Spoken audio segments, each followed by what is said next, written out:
Welcome to the Big Week in Gaming podcast, and as always, it's been a big week in gaming. I'm Integot for episode 25 on Sunday, the 3rd of January 2021. As always, I'm joined by the greatest Xbox RPG player in the Southern Hemisphere and official Xbox Hall of Famer, Swinny. Yeah! Mike, yeah! Yeah! Oh wait, sorry, wrong person. Congratulations, Mike. I didn't know you beat me for top player in the... I did. That was my New Year's resolution and I did it already. And next-gen gamer, collector of... the keeper of the collector editions, I should say. Interrupter-in-chief, Mike. Oh, I thought it was Swinny. Okay, yes. That's also me. Hello. And in this week's show, we'll be discussing the WorkBoy prototype that's been discovered after 28 years. Gigantic robo-brawler Override 2 that I've got some impressions on, and our New Year gaming resolutions and most anticipated games for 2021. Swinny, how's your New Year been? My New Year's been a bit mixed. I mean, from a gaming standpoint, I've got some highs and lows, and just in general, this week kind of sucked in non-gaming ways. So, but hey, it's the new year, so it's time to wipe the slate clean and hopefully make this a bloody better year than 2020. Yeah, that's right. Yeah, like I've started the year in Sydney under a looming lockdown. We've introduced masks. It feels a little bit like 2020 at this rate. What, you mean to say just because it's randomly another day, things were going to be that much different? Of course. Of course. Why not? And have you guys been gaming this week? Yeah, so I've got a bit of a list here. So let's get to me then. So I have been absolutely, just like last week, absolutely obsessed with playing Assassin's Creed Valhalla. So that's no surprise. But and so I think I'm about over 110 hours into that game, and unfortunately that's one of the reasons what's one of the lows this week, because I had to stop playing it. Why? So the other day, Integot, I was mentioning, oh man, I'm a bit pissed off. It's because I want to play this game that I can't play so much. Like, I was so into it, and then when I went to go play other games, which I'll mention in a bit, my experience was kind of marred because I just felt like I wanted to play Valhalla all the time. So it was like, oh man, I should be enjoying this, but it's not the game I want to play right now. And the reason I had to stop playing it is because one thing I forgot to mention last week when I was talking about, I think it was last week when I was talking about the Yule Festival bugs and things like that, was that I did hit an issue with the save file. Yeah. And I just forgot to mention it, where I lost about an hour and a half of play because when the game froze, and when I came back, all my save files were from about an hour and a half and before. So all the save files that I'd made since then and all the auto saves since then weren't there anymore. They just disappeared, and I'm like, all right. And at the time, I kind of I moved past it because I thought it was a one-off thing. And it had it happen to me again this week, and it was about 2.5 hours to 3 hours of progress, which is significantly and the stuff I'd done there was, what I was doing basically is I was mainlining the game so that I could give my final thoughts on it. So I could essentially...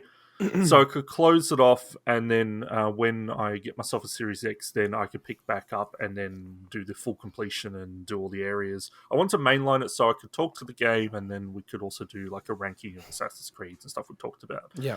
And so that 2.5 hours was like main story stuff. So thankfully, when I go back to do it next time, I can skip through all the dialogue and stuff, but still, it just made me go, well, then I looked up what the issue was, and apparently it has to do with Ubisoft adding the cross-platform or saves. So, if you're playing on PS4, you can cross-save to Xbox One or whatever, right? Or Series X to PS5. It's their own platform thing they put in. And apparently that's the cause of the issue, and a lot of people are having this problem. And some people are losing 6 to 8 hours of progress.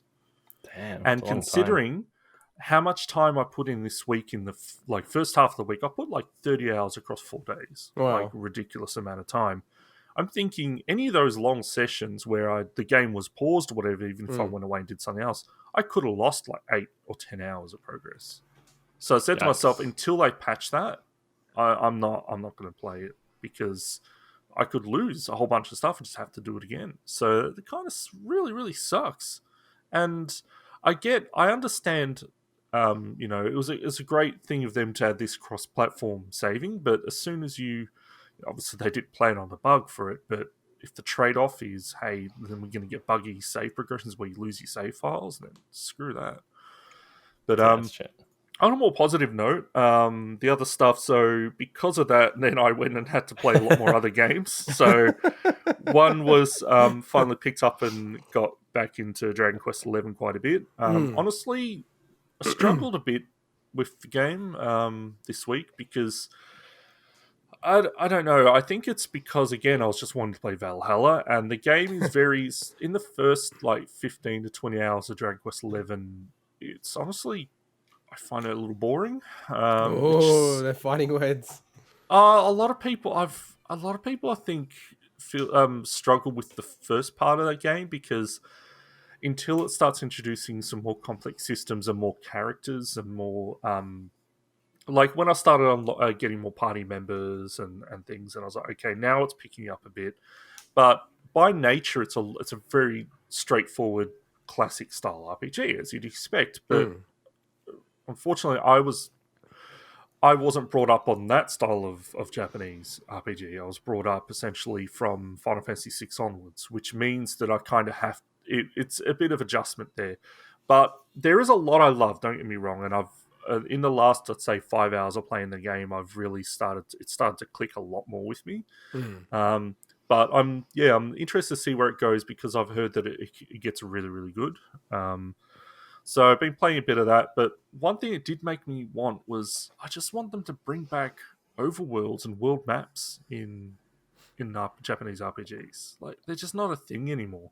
And after playing Tales of Vesperia earlier this year again, and that having an amazing, overworld, I'm just like, I like the idea, even if it's an outdated concept. I like the idea of being in an airship and flying around an overworld, and it just rarely exists anymore. I'm sure there's still games that do it, but yeah, you got to play Octopath Traveler. Yeah, it's just special on Nintendo Switch, 50% off. But it's not the norm anymore, which I think no, it's not a norm. It's not the norm for the AAA titles. Yeah, and so other than that, there's a mystery game that I was teasing you guys that I started this week. Can I just say with that, you did post a screenshot. It was like, here's the gigabyte size or whatever. So I did file size, yeah. So I did all these searches for bloody gigabyte size of games, trying to find it. Same. Doom Eternal's that size, but it wasn't that. So yeah, that's interesting. So after I said that, then I googled the file size and I couldn't find it either. So I don't blame you. And I saw Doom Eternal. I'm like, oh, they're gonna think it's that. No, the game I started this week was our biggest Bigwig in gaming game of the year, Control. Oh, how could I not have guessed that? Nice. I was thinking about it, but yeah, I didn't guess it. Not the Ultimate Edition. No, not the Ultimate You know what I did though? I bought, because I think I did what you obviously got it on Game Pass, right? Yeah. Well, I ended up just buying the DLCs for it for like $12 or $13 or whatever it was, just so I could get the Ultimate Edition. Yeah, so I'm not going to speak too long to it, because I think that it's probably worth having a bigger discussion when we've all had a chance to play it. Yes. Of course, the story and the atmosphere and everything about the feel of the game and just the mystery is awesome. It's as I knew it would be. I will say the early 3 or 4 hours of that game, until it starts giving you the better abilities,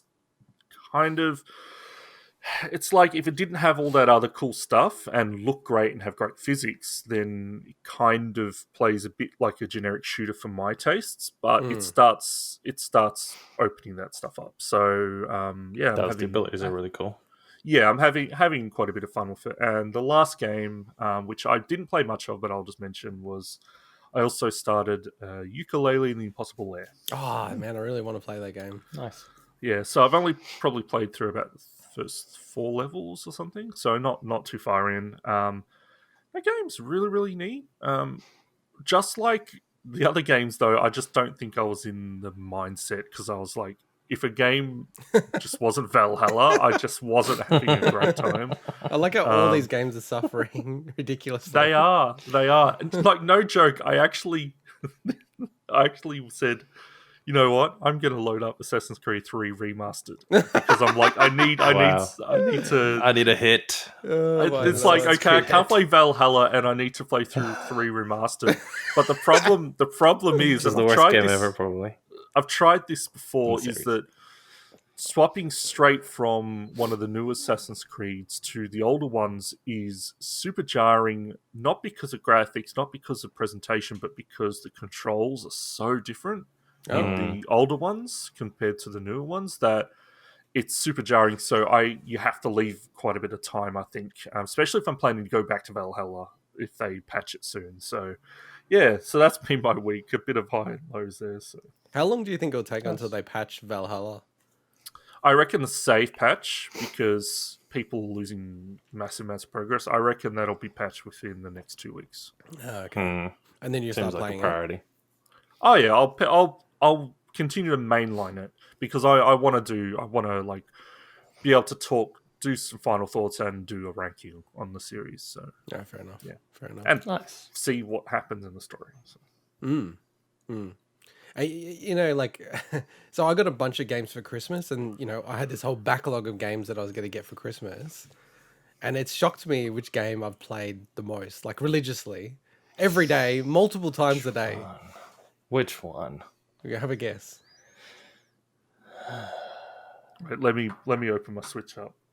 Yeah. No, I block all my things now because I don't want to have any incidents where I'm playing a game that I shouldn't be.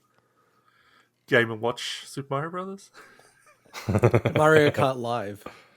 Really? Yes, Every dude. day? Like, yeah, every day. So part of it is my son wants to play it. Like it's such a cool toy, man. It's such a cool toy for you. Like when you have a kid, it's next level because you know, like other RC cars, you know, they're cool and everything, but this has got like a screen. You can put it on the TV. First person perspective. Yeah, and he can drive it a little bit, and then he chases after it. It's just, so cool. It's really, really cool. It is weird though that out of every Mario Kart game, and I've played every single Mario Kart game. I think this is the hardest Mario Kart game there is.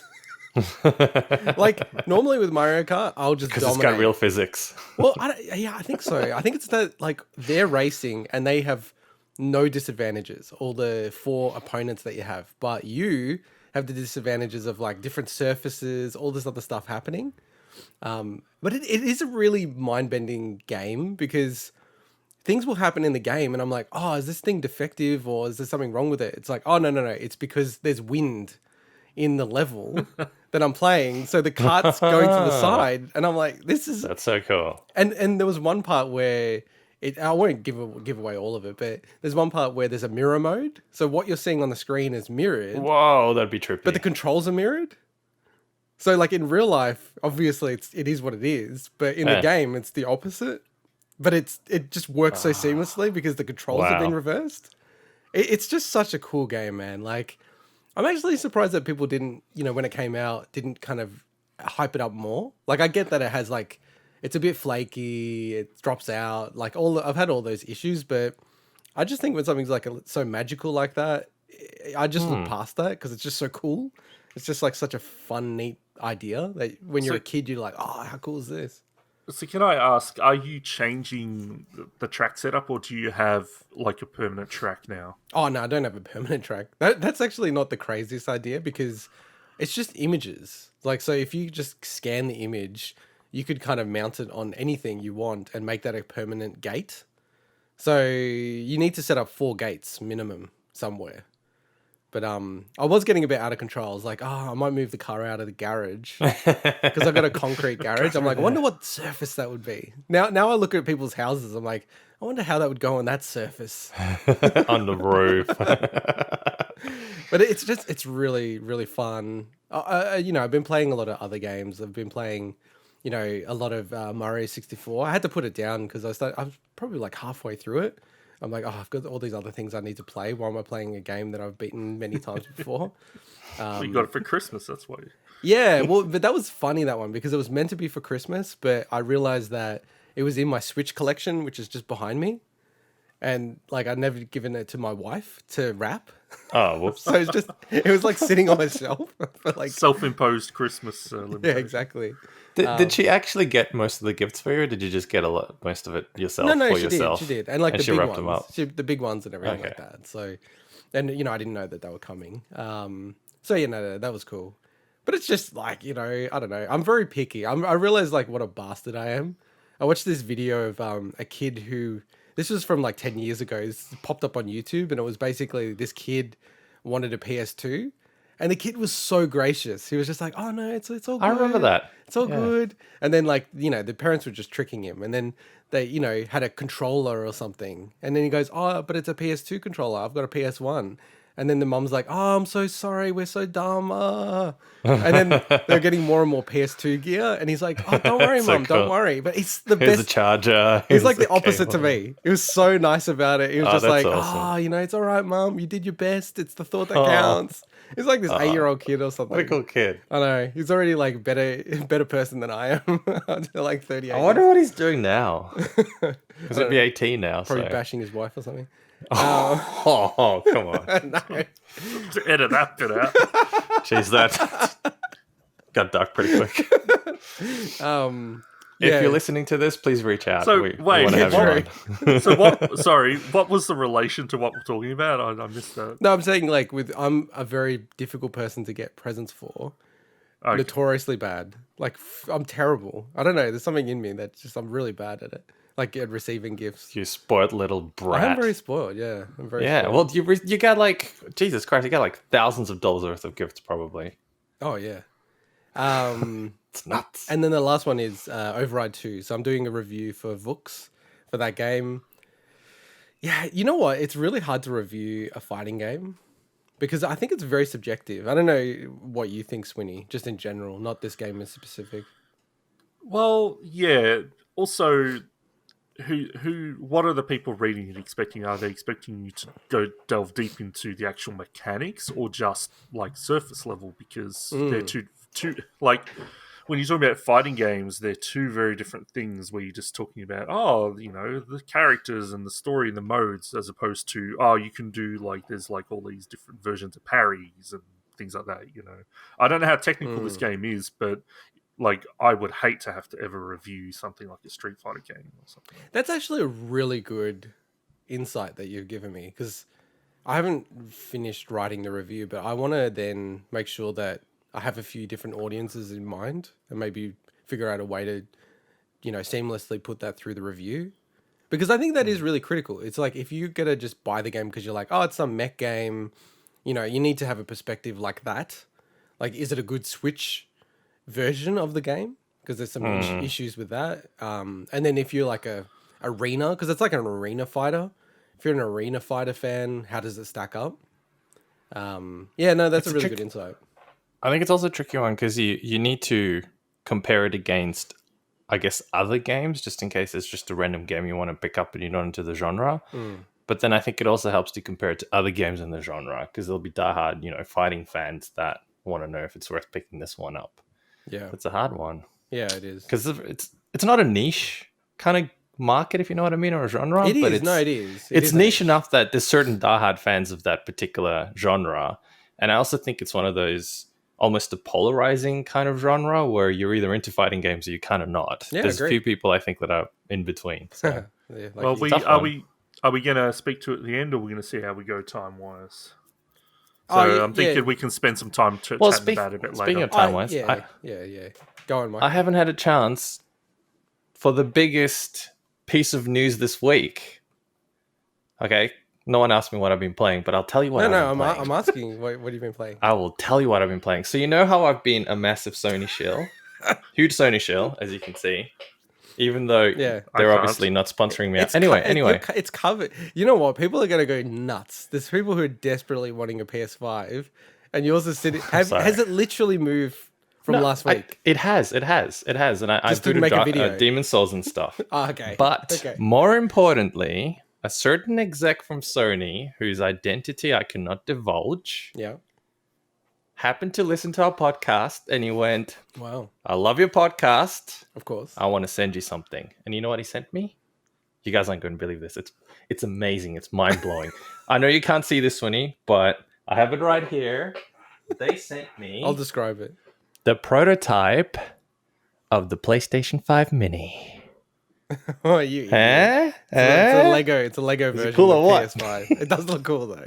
It even has a little stand. See? A little disk drive. So just for our audience, Mike does these posts on like Reddit, Imager. Is it Imager or Imgur? No, I don't do them on that. No, you did before. Not really. Just an Instagram. Look up Dude, on I've seen Instagram. you on Imager with your images. Oh no, that was yonks ago. That was Yeah. unrelated to this stuff. Yeah. So Yeah. a lot of the things you do go viral. Like so viral that I'll be randomly on the internet and I'll see a post from you. Like that is really viral. I'm surprised you haven't taken a photo of this little mini Lego PS5 and then have the PS5 in the background. I'll do a proper one. I'll post it up. Oh, and I also made, I think you have seen this before, a little controller stand. Yeah, I told you about that. You did. You sent me the I stuff. like you telling me like as if I don't know what you're talking Well, about. no, because I didn't, and again, sorry, Swinny, and anyone actually listening to this, I'm actually trying to show it off.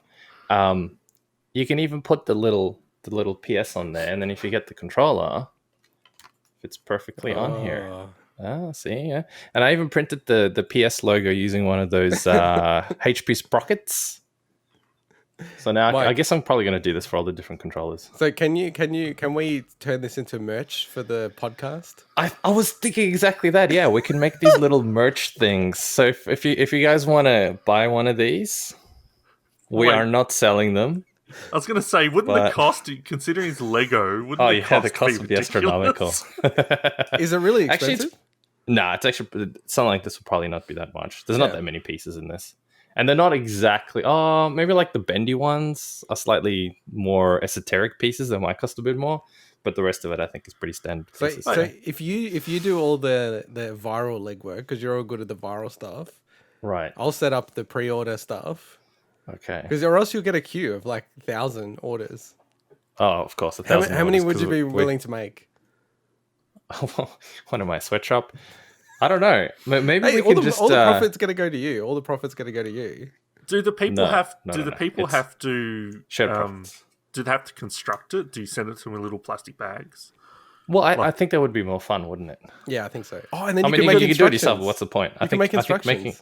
Making instructions would be super easy because I've got the Lego designer, so maybe I'll do that at the very start. Because I'm just wondering, okay, is that a thing? Do people make like custom Lego builds and then resell them? Possibly. Like, I what's the don't know law if it's a real there? thing. I Like, haven't can seen. you do that legally? Of course you can. But you know what, Mike? Like I have to say that if you sold this, do you know how much the cost of the parts would be? Nah, I wouldn't be. Look, Is it like 30 estimate, bucks? Is it like 30 bucks for the parts? yeah, maybe $30. More, probably maybe less. 40. Oh, okay. The problem is, you got to actually obtain particular parts. That's the tricky part. Because otherwise, it if probably you said wouldn't to be me too that much. was like $39 Australian, maybe 49 even, You'd buy it, right? I'd probably Just 'cause buy it's it. cool. I told you that I wanted one of those, Yeah. and then you made it for yourself. Yeah, I should have sent you one for Christmas. I'm sorry. Next year, maybe. Aren't there existing products out there that are going to be way cheaper that do the same thing? There are. Yeah, and but they're not made out of Lego. And you Exactly. can't build it yourself. It's different. This is why you I mean, don't if you go have a 3D viral, printer, Sonny. you can make your own, but that's not the point. The point is, it's having I don't want to be viral right now. a little cute thing. Yeah, it's not. It's Oh, actually a bad lot of to be Lego in viral here, at the actually. moment. Jeez, I haven't got this, And have this you been playing mofo. any games, Mike, apart from just games? Nah, who plays games nowadays? Yes, I have been. I've been playing a little bit of Control as well, just trying to finish that off. And So there could have been a point in time where you both were playing Control and you didn't. yeah, even know. probably. More than likely we were, yeah. I Could've been played in it last sync. night. Could have been in sync. And I picked up the Professor Layton game. Okay. Oh, you don't play as Professor Layton in this one, even though it's still called that, because you play as Catrielle Layton, who's his daughter, I think. Is she a professor? No, I don't think so. She's False Did I advertising. get that right? private investigator. So, but the game's good. It's just I find maybe because they balance the curve of the difficulty of puzzles a bit more. Everything so far in like the first 25 odd puzzles that I've done it feels a little too easy, and the puzzles don't maybe feel as good as I remember the games being on the DS. What? And I don't know if that's because they ran out of ideas or Sorry, do you know the actual title? nah, off the top of my head I forgot it. Okay. So it's the Professor Layton game on Switch we play as the girl. Okay. There's only one of them. No, there's so only one. There's only one. There's only Professor one. Layton game. Okay. Yeah. Okay. So if you pick it up, it was $36 at EB, and I figured, you know what, I'll grab that. And look, I love it. I love those kind of games. I think it's a really cool kind of game that you just pick up and all sorts of different puzzles and stuff. And they've got this this other thing where you can download a daily puzzle, but because the game's been out for so long, it just downloaded 365 puzzles in one go. No way. So- Is that what it did? It did, but here's the thing. Here's the thing. It's not as amazing as that. There's actually only about, I think, 20 odd different types of puzzles, and within that, they just get harder and harder. So like they just introduce That's slightly annoying. harder spin to annoying. it, so to speak. Yeah. So it's not But I really mean- like 365 totally different How puzzles. dare they? Unfortunately. But it's I all mean, it good. makes sense. Just think of the actual like logistics of making 300 new puzzles that someone potentially might Exactly. download each day. Like, it makes sense you're going to do variations on Exactly. it. You kind of have to do that. But why And, wouldn't they just like do it once a week then? like a whole proper new puzzle a week? That would Yeah. be cool. Yeah, 52 new puzzles. I would have been happy. I'd look more forward to that. I reckon. The only other thing I'll quickly say about it, because I'm not reviewing it, but just for people that want to get it, I find I just want to play the game, but you have to sit there listening to all the conversations, just like you got to sit here listening to me now, and it gets a little tiring after a while. We're just like, just give me the damn puzzles. I don't want to hear about your life story of a bakery and your twin brother or whatever. Like it's But just a that's bit. part of the I know charm it's part of the Layton game. I know it is, but it kind of sometimes it feels like it just goes it drags on a little too long. And there's one mechanic that, from a game design perspective, I don't really get why they did it. So you guys would remember in the previous games, you get picker rats, which is like a puzzle can be 20 up to 50, I think it was. The mechanic in this one is, and I think the previous ones might have had the same thing, is if you fail a puzzle, so you give the incorrect answer, even though in a lot of the puzzles you can't actually get them incorrect because you can only solve them if you've actually done it correctly. It deducts some of the picker rats, but at the very start of the game, it said at the end, if you have a big amount of picker rats or something along those lines, you get to reveal more of the story or something like that. Yeah. So it kind of punishes people for, playing the game properly. You basically feel like you just want to save at every single step of the way. So before you click on something, just in case it's a puzzle, you want to make sure you get 100% on it. And it kind of, it's a weird mechanic. I don't know why So they did that. you're save scumming Professor Layton. Yep. No, fortunately, so far the puzzles have been so ridiculously easy that I haven't actually had to load. But I love it. I love it. All right, why don't we get into our first news story, the headliner for this week? let's do it. So after 28 years, the working prototype of the unreleased WorkBoy, which is an add-on for the Game Boy, has finally been uncovered by video game historian Liam Robertson. I think both you and I, Swinny, watched this video when it came out because we probably are very big on their channels. So it popped up in my feed straight away and I was like, oh, wow. So again, the WorkBoy... So I'd always heard of the WorkBoy. The WorkBoy, it had its own like hardware keyboard that plugged into the Game Boy. So the same port, I believe, that you use to transfer games to other people. It also had software with it. So it had 12 apps, addressable calculator, etc., PDA stuff. And yeah, there's a really cool video on it on the Did You Know Gaming YouTube channel. You should check it out. I need to subscribe to that. So you guys sent me the link, and legit, this was one of the coolest things I've seen on YouTube for some reason. I don't know why. I just think it was really well put together. so well. It was awesome to see the part of the history. The guy interviewed the people that worked on it. There was a bit of investigative kind of work. The cool coincidence that I don't want to spoil was really cool. And yeah, it was really, really sweet. In terms of the device itself, I don't know if you guys had big thoughts that you wanted to sort of talk about it. I'm not surprised that it didn't really see the light of day. It's actually explained in the video why I guess it didn't, but I think from my perspective, I would have been surprised if it really made it big. I don't know. I mean, this was what, in 1992, 93, if I recall correctly. Yeah, From the video? It was 90, This thing 92. was going to come out. The thing is, though, like, weird peripherals, I think, were a lot more, almost more acceptable back then in some ways. Like, the Game Boy camera had no right to be as popular as it probably ended up being. But that was really cool. It was an awesome little thing. Yeah, but Like there's back like then, even- there were no digital cameras. Like, there were, but it was like super hard to get your hands on a digital camera.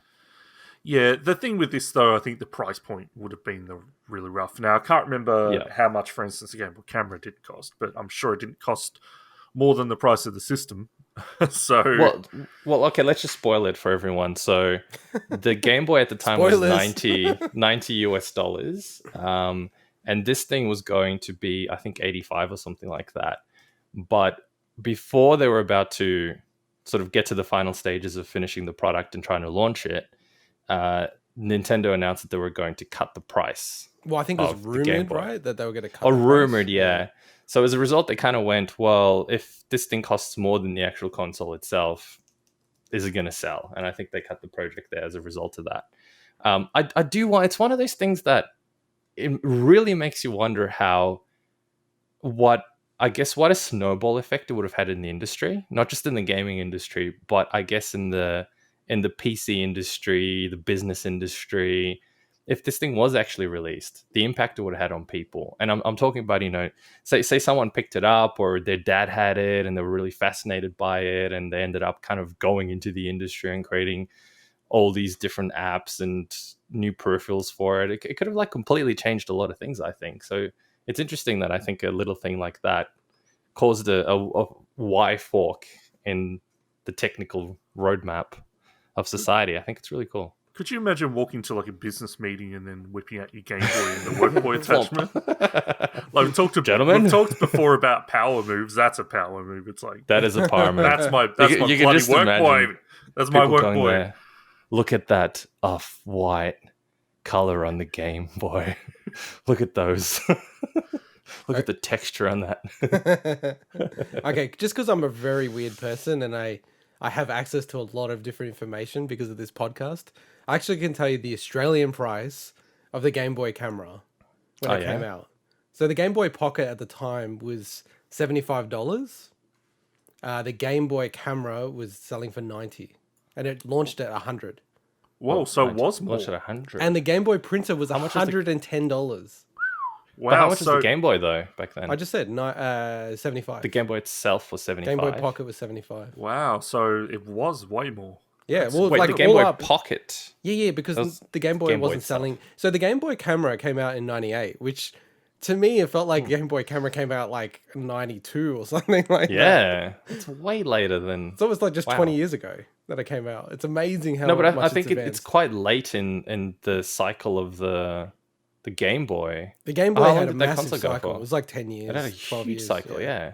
And was it largely unchanged during that period, if anything at all? Yeah, Did until they really do released it? the color in from memory 99. Color came out, I think. Yeah. But I mean, Was the it pretty much the hardware, like in terms of like the screen qualities and stuff, like there was significant changes in the different iterations they did there. Oh, you But reckon? it was mainly. The Pocket was just a slight better. Oh no, I'm saying like the different versions, like the so the remember. the Pocket, but also what was that one that was like a higher contrast screen or something? That was it was like a silver color.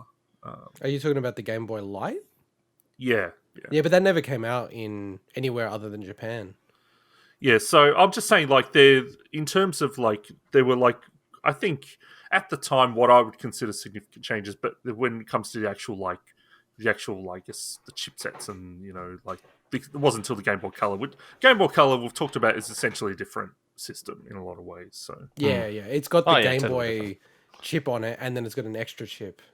So, yeah, look, I actually think this device would have been sick. Like, this is really dating ourselves, but I remember when the Palm Pilots were coming out, and I'd go into, like, I think it was Tandy back then, and I don't know, I'd just covet this device. There's something, because at the time, we're in a totally different world. Like, my kids, they are going to grow up where, like, phones are ubiquitous and have always been there, right? It's like a little computer that you carry that's so much more powerful than the computer I had when I was a kid. But yeah, the Palm Pilot, I was just like, wow. It was pretty cool. Just so cool. Yeah, I like, I could do, and I've always been this crazy thing about productivity. And it's partly why I've automated so many things. Like this idea of, I could do this, I could save this. I don't need to have an address book. I could have my address book in here. All this until the batteries run out, or it crashes or something. It crashes or something, and it erases everything. I think this thing I would have been so into. Like, I don't think I would have gotten it because it's too expensive. I didn't get a Game Boy camera. I remember when it was coming out because I was working. It would have had to been back then. I think I was working like work experience at a game store. And I remember that. Yeah. So I have technically worked at retail game store. I feel like you have to do that if you're a content creator. So can I just say, before we get away from that, I like that you worked at a video game store and Mike and I worked at the Magistrates Court in Victoria. Hey, we got to see all these murders. It was really all cool. I could say is I'm using my experience stories 20-something years later. So I think I will. Working there for 2 weeks. Can you believe they got me to actually add court records into their database? That's crazy. Yeah, I remember that. A work experience kid. And they let us into the courtroom to watch all the murder cases. And I remember there was a murder case where they showed pictures of just this bloody bathtub, and I'm like, whoa, this is a bit insane for a kid, but hey. Also, just putting the Game Boy camera back into context. So a Game Boy was like $75. Tetris was like $30 Australian.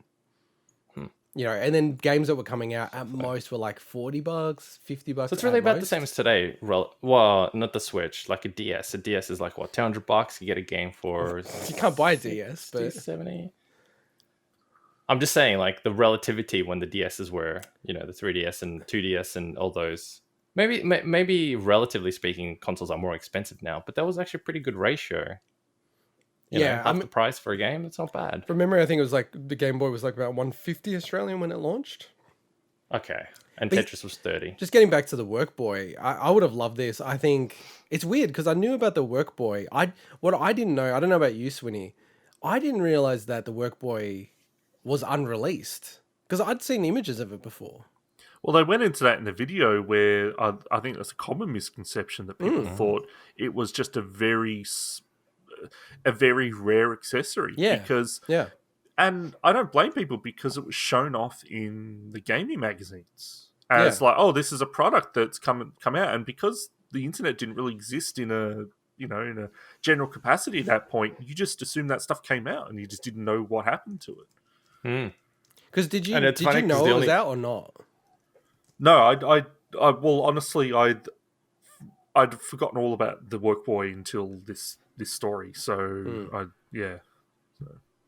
Because I do think it's funny that the Singer sewing machine accessory for the Game Boy. Have you heard about this, Mike? I'm sorry, what? Yeah. This is wow. Okay. Yeah. So that was released. That was released. What? Now that is a niche market. It actually was released. People had a Game Boy and were into sewing.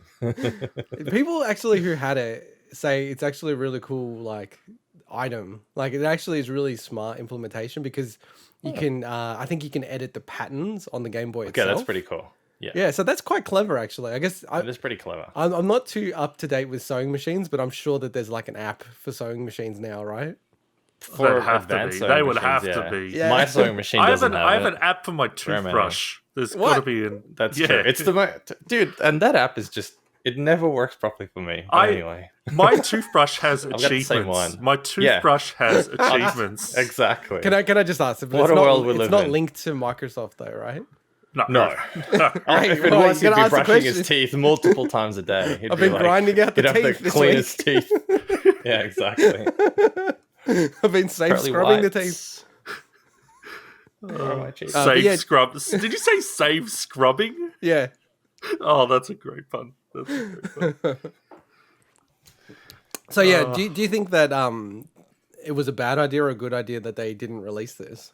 Because they did pull the pin because of the pricing, but No, I think the pricing would have made it. To be honest, I think people would have still, because it wasn't like a game or a peripheral that a lot of kids would necessarily use. I can imagine a lot of their parents going, "Oh, this is cool, and I might use this myself," and they would fork the extra cash.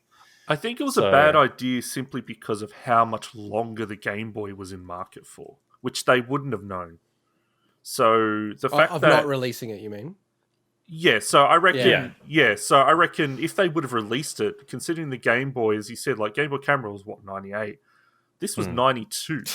Exactly. Like there's actually in mid lifetime of the Game Boy, so there would have been a long time where they could have sold these things, and it was still a product that was being moved off the shelves. So, and once they sold a whole bunch of units, they could have looked at reducing the price, reducing costs, etc. and they would It's have a been able shame. to I really- release I'm guessing, I don't know exactly how the keyboard and the software, if this was possible, but they could have released like a second version of the software that had more or additional apps and stuff, so you could potentially. swap it in and out and things. But I actually, because Swinny, what do you reckon? Should we just reveal some of the cool stuff that was in the video, or should we save it for people if they want to watch it? I reckon we need to call out the ROM stuff at least. Yeah. Because Yeah, okay. that's so freaky. That was really cool. Yeah, so what had happened is that they'd been working with the creator and the owner of the company that was developing this device, and they were actually able to secure a physical version of the device. The only one in existence, basically, that they know is of. known. Yeah. And when they plugged it into the Game Boy, they didn't realize that you need a Game Boy cartridge with it as well, which, seems like a massive oversight. But anyway, so it was a bit disappointing for the creators. But then we actually covered this. So the leaks that happened, and, we haven't covered the recent leaks because, it's always a bit... it's a bit difficult, I think, with the leaks. I think in general we don't like to cover it unless it's really major news. But one of the leaks that happened was a bunch of Game Boy information was leaked in like one tranche of information, including Pokemon Picross game. I don't know if you've seen that, Swinny. But one other thing, and I remember at the time when this got released, that the WorkBoy, or one of the versions of the WorkBoy ROM, was actually released. So I don't believe this was the final version that they covered, that they sort of mentioned in the video, but it was a very mature version of the WorkBoy ROM. And those two things, discovering the prototype and the ROM getting released, totally unassociated. Within 2 weeks or something it was. Yeah, it was I 2 think. weeks. Yeah. 2 weeks. Which is just just wild. crazy. Really cool. Awesome coincidence. It's just we're talking, how many years? What, 28 years time frame there for this stuff to kind of align. It's just, that's insane. Yeah. Man, I got excited watching the guy boot it with the ROM and it working. And I was just watching this video. Can you imagine? Was it Liam, I think? What was the dude's name? Sorry, again? Yeah, He did Liam Robertson. Yeah, imagine him. He would have been like, screaming off camera. Can't believe this is working. This is so cool. Yeah, and like hats off to him. Like what a get as well. Like for this kind of very awesome, niche yeah. community, but I love this kind of stuff, and to be able to do something and discover something, add value to the community by discovering this stuff, and then it's just such a good video. It's an awesome video. It's a Check really it cool out. video. Give it a like. Also, kudos to the original, the maker who decided to send him the one and only sample. I mean, this thing could be worth... Frank Ballouz or Ballou. Yeah. That's it, yeah. This thing could be worth who knows what. Like, well, I reckon it could be worth a mint. It really could be. It's the only known one in existence. I'm fairly and it's got certain- history to it, and I'm fairly certain he's giving it back to the guy. of course he would be. Yeah. But I was sitting there going, when he said, and then it arrived in my mailbox, I'm like, holy moly, I hope there was bloody registered post with insurance on it. Because you wouldn't want to lose that thing. Having said that, the Nintendo PlayStation, have you heard of this, Mike? Yes. Yeah. So that only sold for 300,000 US. Now, like to me, Yeah, no, that's not that much. dude, like that is to me maybe the more. Yeah, but we're not all made of money like you, so No. you know, that's a lot of money. I That was one of the like most coveted things probably in gaming history. That's what I was about to say. Yeah, Sweetie. you're Like, right. It's weird that it wasn't a bit more. Than I was that, about to yeah. think like, But I was really struggling to think through. I'm sure that there's something else, but I think you could easily make the argument it's the most important artifact in gaming. The Sony PlayStation. Sorry, the Nintendo PlayStation. why though? Because it's the whole reason why the PlayStation exists. What Nintendo did to them, and like I'm a Nintendo Yeah, shill. I guess it's but true Nintendo when you did it think to about them, Sony. Yeah. They screwed them, right? Yeah, and then yeah. they went off and they created their own platform, and then it became bigger than Nintendo's, and they're doing different things now. And it's from a gaming perspective, it's like such a critical Kicked off a crossroad. lot. Yeah, it was, was a like huge the- snowball effect. It's like the there, right? pivot point of modern gaming. You Yeah, know, when you think yeah. about it, that's where everything changed. Yeah, look, Like, I admit it's games, a bit, yeah. video games went from being toys in the general mindset to being entertainment products and, you know, products for adults and stuff at that point. Yeah, and I So think you know it's how you have encapsulated in Olympic- one device, you know. So Oh, look, I agree. You know how you have Olympic-sized swimming pools as the universal measurement of size? So you go, okay, it's Sure. about like 20 Olympic-sized swimming pools. yeah, I do that every day. Every day, all the time. I use Corvettes, the Chevrolet Corvette, as a measure of the worth of something, and they're like, just for simplicity's sake, start at $50K US. So you know that's 6 of those cars. I picture 6 of those cars in a garage versus one of these things, and I think you're right. I feel like it's worth more of them. I feel like it's worth at least 20 of those cars, given the history. When games that how much we've covered it a lot, Swinny, but how much are these Mario Brother games selling for? Like hundreds of thousands, right?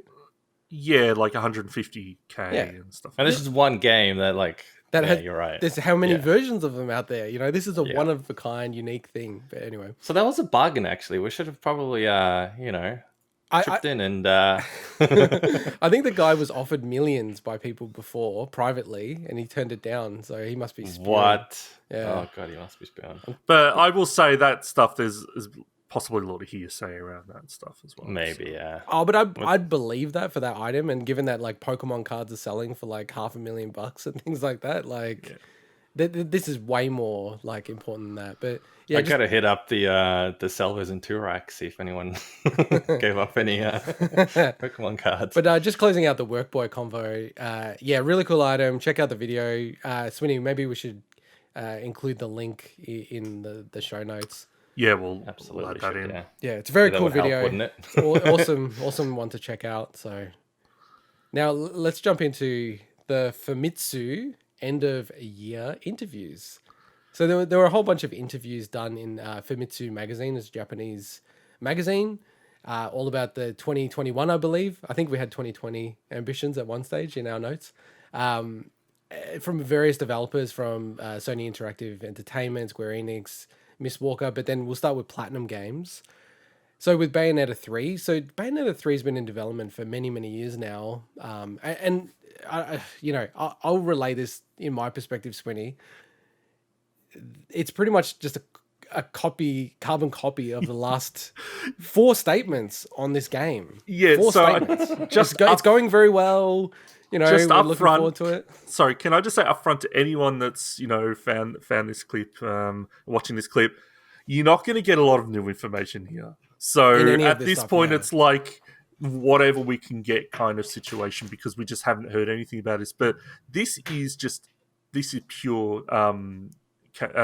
cameo. Like he's one of the biggest trolls, like video game developer trolls, and the fact that he essentially made a copy of his last statement last year, exact same thing about Bayonetta 3. That's exactly the stuff he does all the time. It's crazy. Like he blocks people on Twitter for saying nice things about him. Like that's the kind of person he is. He does it all the time. Wow. It's his kind of thing, you know. Yeah, and we'll cover it later because we're going to cover our most anticipated games in 2021. I do think that game's going to come out this year, Bayonetta 3. Let's go into what is this Project GG? I actually don't even know what this is. What is this? Project Vinny? GG. So Project GG was a game that was teased. I can't remember exactly when, but any new announcement of a new Platinum game is gets some hype behind it. But we haven't heard anything else since then. This is the new IP, right? Yes, so it shows a video. It seems to be some superhero, possibly kind of like an Ultraman thing. We don't know. I remember it now. Yeah, and the fact that he's pretty much said, like they've really started moving. They've finally started moving on it. So their ambition for next year is to really, I guess, get into development on that game. Yeah, and then we're with Sony Interactive Entertainment and Nicholas Doucet, I think. There's a new project from the Astrobot devs. I mean, that's kind of like a no-brainer. Personally, that could be interesting. I'd love if they expanded Astrobot into just a standalone game. It's amazing, like all their games have been really odd in a way. Like a pack into the console or like a VR game where, as cool as that is. It's almost like they're really cool tech demos. And you feel like they should have just it's weird. done their own proper non-tech demo thing. Well, but they're now at the point where that becomes super viable because anybody that bought a PlayStation 5 knows who Astrobot is. Anybody that bought a PlayStation VR likely knows who Astrobot is. So now they can make a full game and actually sell it. Back off that, yeah. If that's what they're planning on doing. I mean, to be fair, like it feels like Astrobot will become PS5's mascot. I think Sony's mascot in general. I think it's almost there.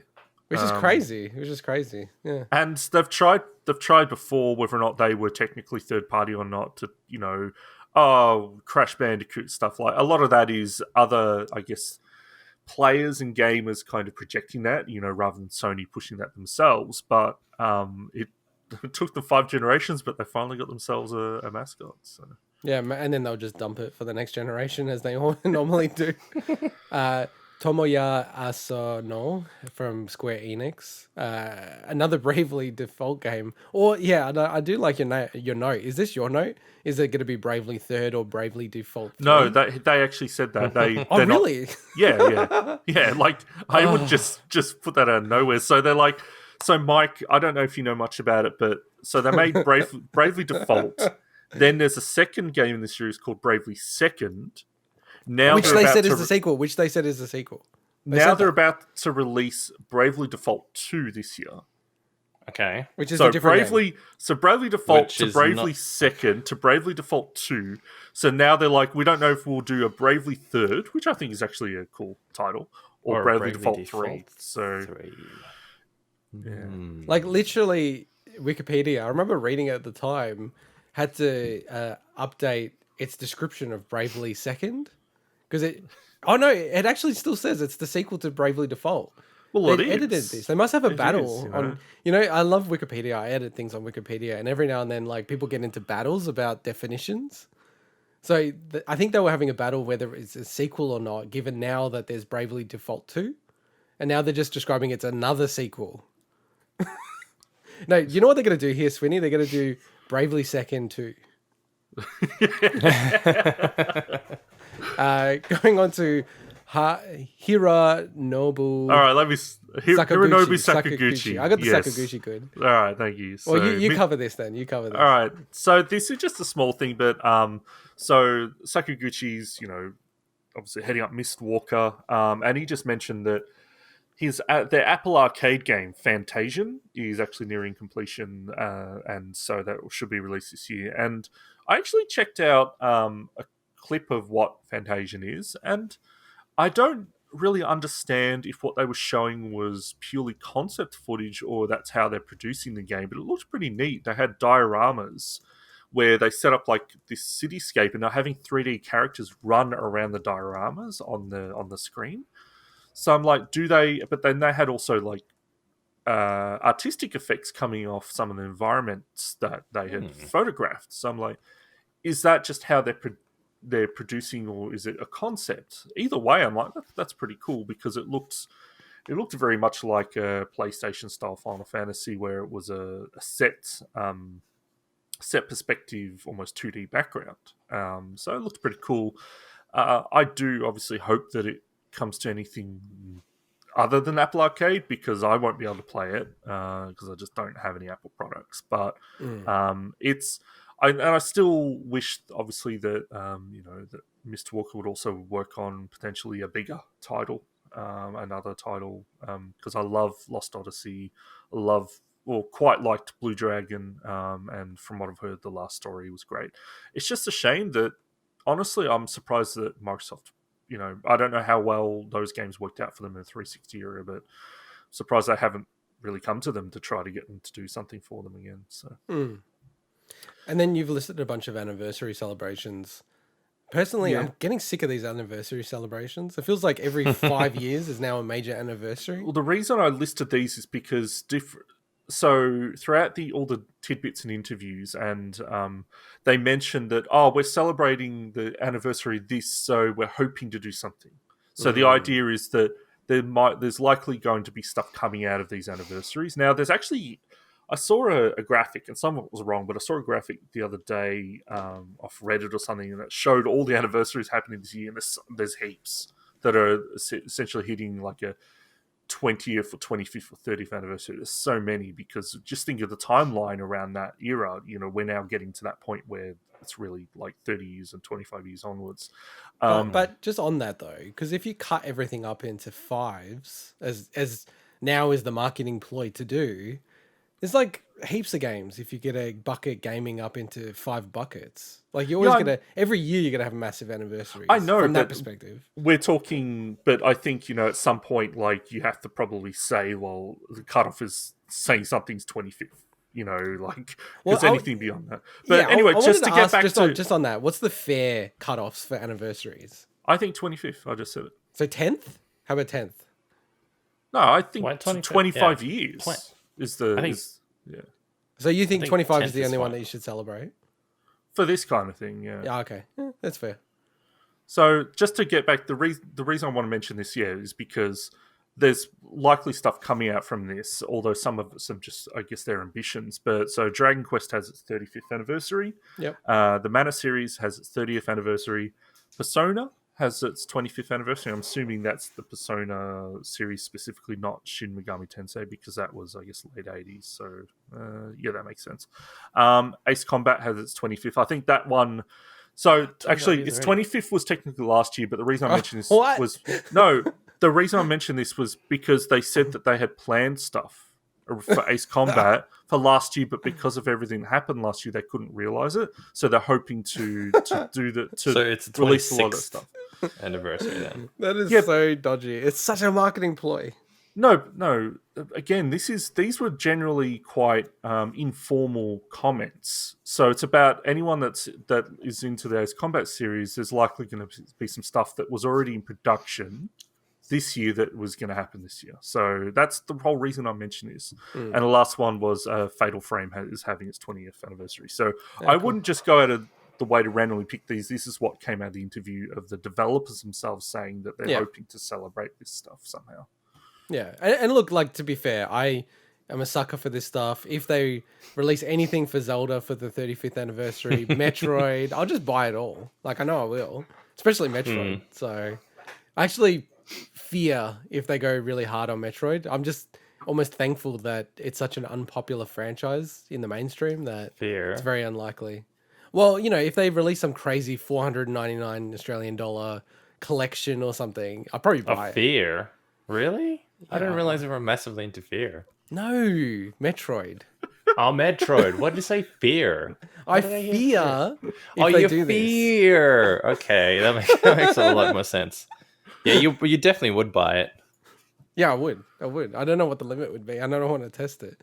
All right, let's get into the next story. Monster Hunter.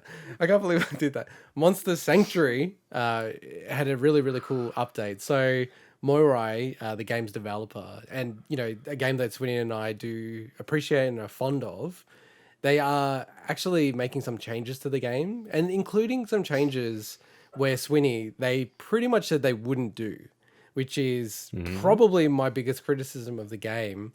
That the game, especially for someone who's not fully into these type of games, it's just way too hard. It's way too hard. Yeah.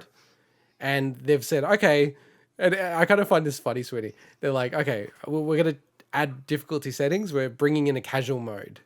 But then we're also going to bring in a master mode, which makes What? it even harder. Well, yeah, but that part, it's interesting because it's likely was already planned for the New Game Plus anyway, because Sure, that's sure. the point of it. But it was the way they mentioned it, it's like, we intended this game to be difficult, blah, blah, blah, and it's like, we're going to make it slightly easier. We obviously don't know exactly how much easier that it will end up being, but it was very much, I think there was a snide comment there. Oh, really. yeah. Like, it was I agree. like, really, people, you find this too hard? And yeah, people did. Like, I loved your game, but like, really, like, it was way too difficult. Yeah, well, and look, you're like we always say, you're the official Hall of Famer in Xbox, right? You're all on the No, I'm RPG, not. and you gave it up the game, which I can't believe. You have to go Well, back to it, really? right, to get the completion. No, yeah. So I didn't. I gave it up in the sense I paused it because there just weren't many strategies out there. Because you essentially need good teams to be able to take down a lot of the tougher battles. Or grind it out like crazy. Well, it's like, then I could sit there figuring out which of these 60 bloody monsters I've got are going to be a good mix for this battle. Or I could just pause the game and then hope that some information comes out. And I'm glad I did now, because honestly, I'm going to knock this down to the bloody casual setting. Like 100%. So I am as well, and I think you and I are both normal to hard difficulty people, right? Yes. Like, Yeah. Mike, you're normally always hard difficulty, right?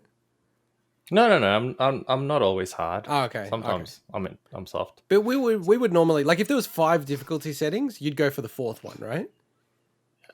It depends on the game. Oh, okay. Interesting. Yep. But all I'm saying is, like, we'd probably skew more to, like, normal to hard, not, like, ultra hard or the crazy master mode or whatever. I'm going to do the same, Sweeney. When this release, I'm actually putting the game down. And when they release this Playing on update, easy? and yeah, I'm going to bump it. Dude, you should play this game. It's on. You're gonna bump it? Bump it down. Bump it down. Yeah. Bump it down to easy. Yeah, I'll play it when they do that. But I got a bit wary and scared when you guys mentioned how hard it was last time. It's just, you know, like it is, and we've covered it before. Like, you can do whatever you want as a developer. It's your choice.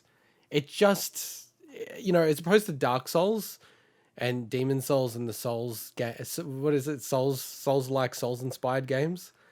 That that it feels fitting for those games to be very, very difficult. It feels fitting for me, for whatever reason, for crazy platformers to be difficult. It just doesn't feel fitting for like a Pokemon type game to be that difficult. I don't know. It just doesn't. Also, That's fair enough. unlike, okay, so a lot of turn-based RPGs, because this is honestly closer to a Final Fantasy game than a Pokemon game in a lot of ways. Those games have a lot of difficult bosses and things, but true. they're generally like end game stuff, or they're optional things. There are fights in this game that are not optional, that are super difficult if you don't have a good mix of of monsters. Like, there's fights that just took me for ages to figure out, what am I doing wrong here? And Yeah. I'm thinking, is there something I'm missing? And Yeah, it was yeah, just yeah. because the monsters that I had focused on for the last couple of hours were just absolutely sucked. So I had to then go and do other things. I came back and they also sucked. So I had to go back and work on some more. And I love a lot of the game, but it was too punishing at certain points. I just think that and this is where these patches come in handy. Honestly, I don't think this is enough. I think the actual main difficulty still needs some balancing myself. But I'm glad that they're doing this. So Yeah, look, I totally agree. Like, I wish it was just like the master mode was the normal mode. Like, because that's what it feels like to me. It's like so difficult, this game, and it's such a cool game. It just makes it really inaccessible. And even with you, didn't you bump it down, you know, half a point or something like that out of 10 from memory?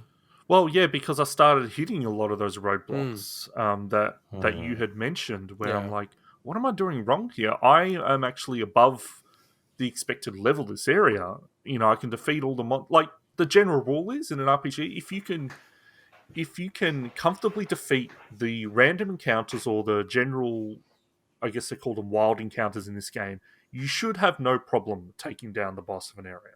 Yeah. because you're comfortably where you should be for that part of the game. And that was not the case for this game now. There's a lot of people out there that when I'm looking up, like, do other people find this game difficult? And there's a lot of people like, oh, you just suck. Oh, you need to get good. You need better stuff. It's like, Really? I'm sorry. Like, Oh, I have okay. played so many RPGs. I can recognize when a game is unbalanced. Yeah. That's the thing as well. You guys have played quite a few hard games. Like you just finished The Messenger, Swinny, and I know that is not an easy game in certain parts. You really have to do things properly.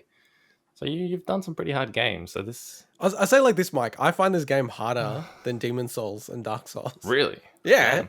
I mean, to agree, be fair, I those agree. games are hard, but they're not. They're fair. So Yeah, this does not feel This fair. sounds unfair. Yeah. Yeah, and look, okay. again, I think you'd agree with this, Swinny. I don't want this to put people off the game. I really love the game. I think it's a great game. It actually has even grown on wanna me try it since I now. played it, you know? But I think I will put it down until they release this patch. And then when they do, I'm going to go back and I'll probably 100% it at that point. Because it was a really cool game. But outside of difficulty, they have added some other cool stuff. Well, in the Or 1.1... they are adding, I should say. Yeah, so they've had some problems with PvP, like including on Game Pass. So there's a whole bunch of issues there. There's an online performance and achievement fixes, which is important for you, Swinny. New Game Plus, which we did kind of mention. And then the other thing that I'm really excited for is, because I hope this game sticks around for a while, they're actually talking about other updates in the future. So things like, you know, updating your player sprite, fixing the minimap a bit, custom markers on the minimap. The custom markers, that is one of the coolest things, because while this is a Metroidvania, I think that because when you start adding the wild encounters into the mix, getting through areas can sometimes take a lot longer than a normal Metroidvania if you hit a wild encounter. So to being able to mark, this was the area where it had a thing I couldn't get past would be really, really good in this game. So it's good they're adding that. Which is kind of not really... It's almost against the spirit of a Metroidvania. But I'm saying markers. because this sometimes does, like take a bit more to get through the areas. Yeah. Oh, no, I don't disagree. And I said it's a Metroidvania, but it's more of a Pokemon RPG game than a Metroidvania for me personally. I don't mind markers though. Hollow Knight had markers, and I think it worked really well in that. Just generic sort of markers to be able to go, oh, there was like this particular thing, and I still don't remember what I needed to be able to pass it, but I'll go back later. It was really useful. Yeah, I'm not saying it doesn't exist in Metroidvania games. I do find it to be a little bit against the spirit of Metroidvanias, but that's kind of part of it. Yeah. Yeah. It's like Souls-inspired games. There's core parts of it, but then there's other parts to it that people have arguments about, which should be in the game or not in the game. So I'm quite excited for the other ones as well. So they're looking at speedrun options to put a timer on display timer, and things like increased battle speed options, which would be great to have make it even faster. I almost cried when I found out that there was an increased battle speed when you told me that. On the show. I know. And then the next one is massive, cutscene skipping. Like the fact that I can't just press X or something to get through all the cutscenes drove me crazy. Yeah, because you have to repeat the cutscenes each time you go back to, and they're not. I'm not going to say they're super long, but if you have they to go are back later in the game. Still annoying. They are later in the game. They're way longer. And just like other quality of life improvements. So sorting monsters. I like this one. If I understood correctly, being able to cancel the skill point allocations if you're still in the menu. So it's like you've got a chance to still confirm. It's like to reset before you confirm. So wait, is this one of those games where you can't reset your skills and stuff once you lock them in? You can, but this is just within, because each monster has their own massive skill tree. So you're updating sometimes like 6 skill trees in one go. So you might make a mistake or whatever, think you're on one monster, not the other. So it gives you a chance to just reset it before you back out or something. Okay. But yeah, so there's so many systems in this game. It's crazy. Actually, I hope they keep updating it, because I feel like it could catch on in a year's time once they've done all the quality of life improvements. Because there is a lot of things that are a bit weird with the game that I think, they just need to really, round out those sharp edges, and it would be. I'm looking forward to this. It's almost like I think this game just needs someone with a lot of reach, like a big name content maker or YouTuber or whatever, to like, and then it will blow up. But if it doesn't get that, there's a lot of games out there, and there's a lot of good games that don't get recognized, and it would be a shame if this one doesn't. So there's a really good video on YouTube that some dude made of a PC build that no traction because no one's advertising it. Just hasn't gone viral yet, Mike. All right, let's get into the next story. So some bizarre listings from Nintendo recently, and this is captured from a few different places. So during the week, we've had Banjo and Kazooie and Blast Corps listed as releasing on the 30th of December on that day, saying it was going to be released that day. And it went so far that Nintendo actually had to come out and say that they were not going to be released on that schedule. I think that was the wording, something like that. They didn't say it wasn't going to be released at all. It's just it was not going to be released as it said in that schedule. And then we also had new Pokemon Snap, which we really haven't heard much about since its trailer. And it's basically available TBA at the moment. We don't even know a release date. As on their US eShop, on their website, it said available now. What's really weird about new Pokemon Snap? Yeah. Well, not really weird. I just found it weird. Was we find some B-roll footage for people watching the video version of this podcast, and I couldn't find that trailer on the official Nintendo channel on YouTube. I'm like, wait, it's on the Pokemon channel. Yeah, but it just felt weird that Nintendo didn't have it. I know they do that with Smash Brothers sometimes as well. It's Anyway, it was just a small thing. Yeah, so I mean, let's tackle maybe the Pokemon Snap one first. Do you get the sense that what is your view, Swinny, on this one? Because I got a view on it. I think from what I gather from what you've said previously, I think you're on the money. I think they're going to surprise drop this game in a direct very soon. Yeah. Yeah, I because COVID has affected Nintendo as it's affected everyone, and Nintendo's handled it very differently to other companies. They're a very private company generally. And, we haven't had a direct... Did we even have one direct in 2020 about video games? I don't think so. We just had lots of smaller ones. Yeah, but not like a Nintendo direct, right? No, well, yeah, not like what would normally expect.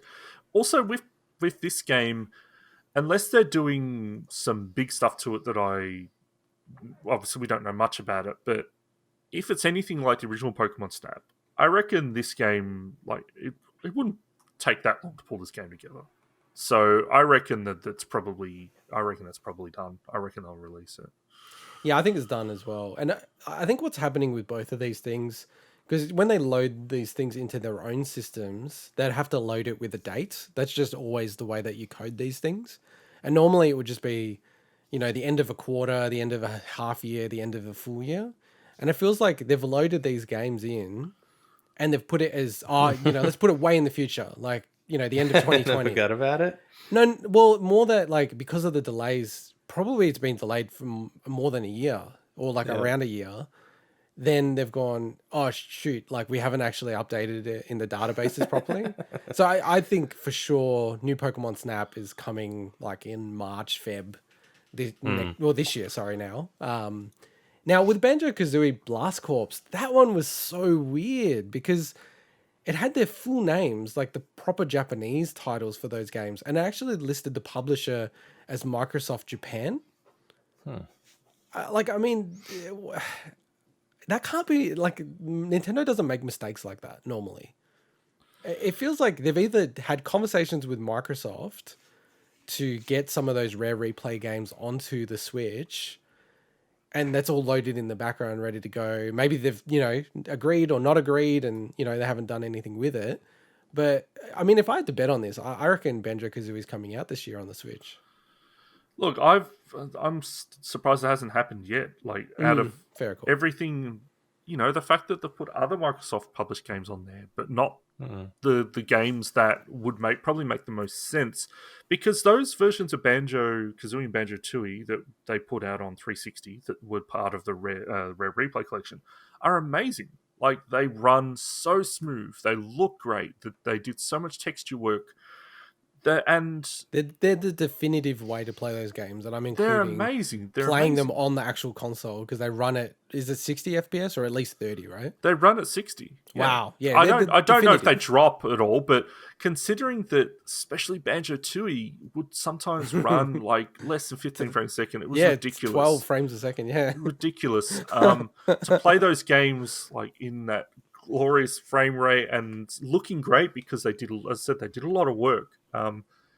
And at the time, and Perfect Dark was the same. Like I think a lot of people slept on them at the time because they're like, oh, they just re-released them. No, they re-released like great versions of those games with the benefit of modern control schemes and things and tighter camera control. You know, they're what Mario 3D All Stars probably should have been.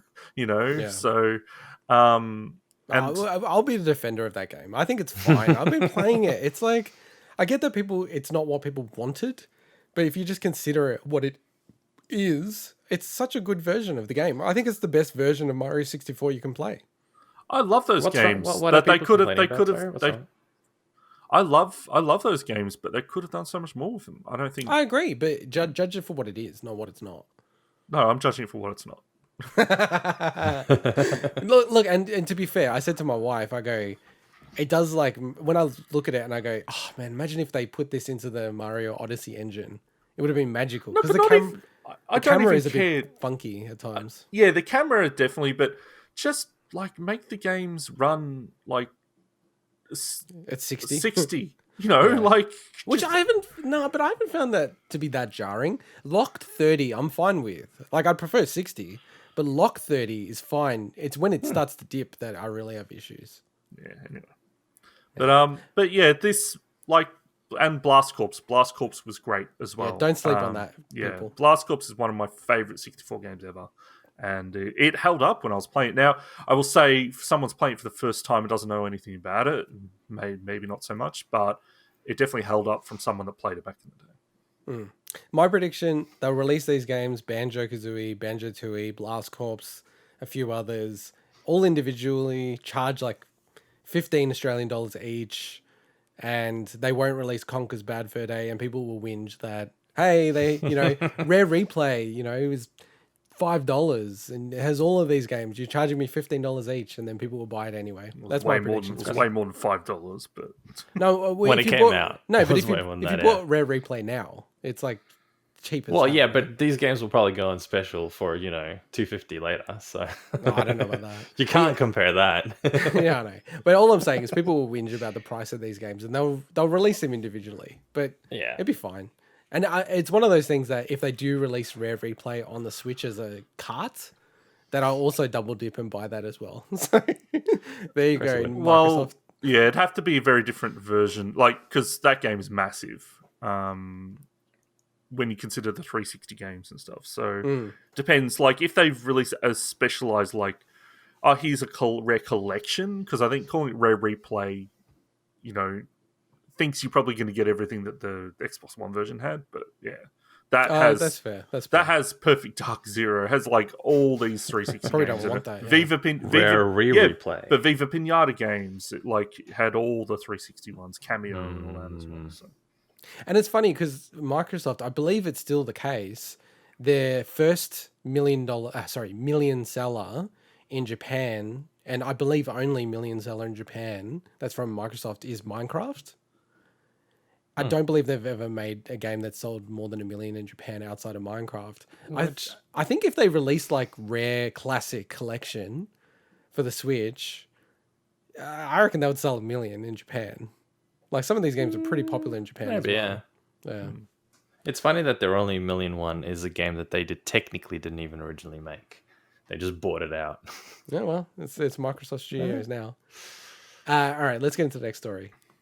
So, dbrand. Dbrand has come out, balls to the walls, challenging Sony, and actually saying, sue us, Sony. You've tried to sue other people. Why don't you sue us? And the reason is because they've made replacement faceplates, which are becoming a real contentious thing with Sony. The first version of this customized my plates, which stupidly was called Plate Station 5, which, I get that. Which is an awesome name, but Yes, but like, can you see know, why if Sony you're in a would have an issue with business, that. it's kind of dumb because you're going to get shut down if you do stuff like that. So they did get a cease and desist. They changed to customize my plates, but they still have a bit of legal trouble. Customize my plates. We'll get to that shortly. But dbrand. So dbrand is probably, as far as I'm aware, like the preeminent, you know, skins creator, like any customization on like sort of, you know, OEM products. They're probably the go-to people for the most premium versions of those. And they were looking, I don't know if you've seen these guys, but they were looking to do skins for the faceplates. Yeah. But they literally came out saying everyone's too dumb to be, like, literally like that. They go, people are too dumb and they'll stuff this up and then complain because it's tricky to put the skins on the faceplates. So they're like, because of the curvature, to be honest, I can see that. If it's just a vinyl, you end up with ripples everywhere to put on. So literally, and their people statement complain was about the product. Their statement was along the lines of, "Our users are too dumb to get this right, so we decided against doing it, and we thought we've got to do something different, which was to create the plates themselves." So is this brand just the like company equivalent of just a douchebag? Because they sound like it. No. But I don't. it's the but marketing. It's the okay, marketing. maybe the marketing is a bit. That's but a bit harsh the way they put it, but they do have a point. I can imagine. Even I would struggle. No, with but that that's thing. not about being dumb. That's about it being a difficult task. I'm sorry, like that's just a douchebag thing to say. I understand it's marketing, a little and people douchebaggy, probably I guess, like yeah. it. But is that what this brand is? They're just like the douchebag in a fucking don't beat that in a club that's like, you know, just talking down to everyone. You know. Yeah, look, like, okay, so this is literally what they said. This is the verbatim. We've seen you assholes try to apply the corners of a smartphone skin. Trust us when we say you can't handle an application that's 9 times the size. Okay, so they are the equivalent That's of obviously that. marketing, Okay. Yeah. but it's funny. I think it's funny. It's Oh funny, no, I know. that's what I was it's good just. to have a niche brand like that. That's what I was just clarifying. Is that they are just the arsehole brand? Is that what they are? Okay. Well, No. Can I? It's the college jock. You know, you could call him an asshole. Yeah, that's what I was going for. Yeah. But some people I like think that. it's hilarious. Some people like that. Yeah, I'm not into that, but I think it's hilarious. I think And it's funny as unique. well, and it's true. Like, there's no way people won't stuff that up. There's no way. I wouldn't trust myself doing it. I And I've have to applied admit, enough of that stuff. Every time I have to put a screen protector on something, Yeah. I always like stuff it up. Like the first go, like I go to put Yeah. it down, I'm like, oh my god, it's crooked. I got to take it The off. last time I did it on my phone, I put first one screwed up, got dust under it. Second one, straight after, I'm like, so I had another one in the packet, did it. Got it okay-ish. Literally 30 seconds later, phone falls off the edge of the table, cracks it. So now I just left it with a crack on the screen. So with these dbrand faceplates, I don't know if you've seen the links, but they're matte black replacements. So they basically take off the white sides of the PS5 and replace them with matte Wonderful black YouTube ones. people want to see it. I just have to say, It's so tiny. I just have to say, I have never been against the design of the PS5. I think it looks cool. I like It's it. really cool, yeah. But having seen the black ones, I don't think I would order this, man. I would? much prefer the black look. Really? Yeah, much. But is much it one of prefer those it. things? Is it one of those things that just because it's different now? No. Kind of like when the 360 came out, it was white, and everyone's like, "Oh yeah, this is really cool," and "Oh my god, there's a black one! I gotta get the black one." The and black they got 360 the black one. stuff looked way better. Like, Yeah, did, but then yeah. then people were like, "Oh, white would be cool," and now guaranteed, if someone made a white Xbox Series X, they'll be all over that shit. They'll be like, "Oh, the white looks so sick. I love it." No, I think it's one of those. I say, look, like, you know, everyone. This stuff is super subjective. Let's like firstly say that, but I don't want a PS5 to be the centerpiece as you have. I don't want the PS5 to be a centerpiece in any room. I don't like. I think someone said it really can't well when avoid it's it. like you go in a room and if you see a PS5, it's like, whoa, the PS5's there. It's like the rug in The Big Lebowski. You know, it ties the room together. Yeah, the yeah. PS5. PS5 The ties PS5 ties together. the room together. Yeah. But the faceplate, like I looked at it and I was never against the design. You know, you know this, Swinny. I've always said I think it looks cool. I like the look of it. But just the black one, and it also takes the height down as well because they don't have the extra height that the OEM faceplate. So they've actually changed the design as well because I haven't seen this. So this is where of course you haven't.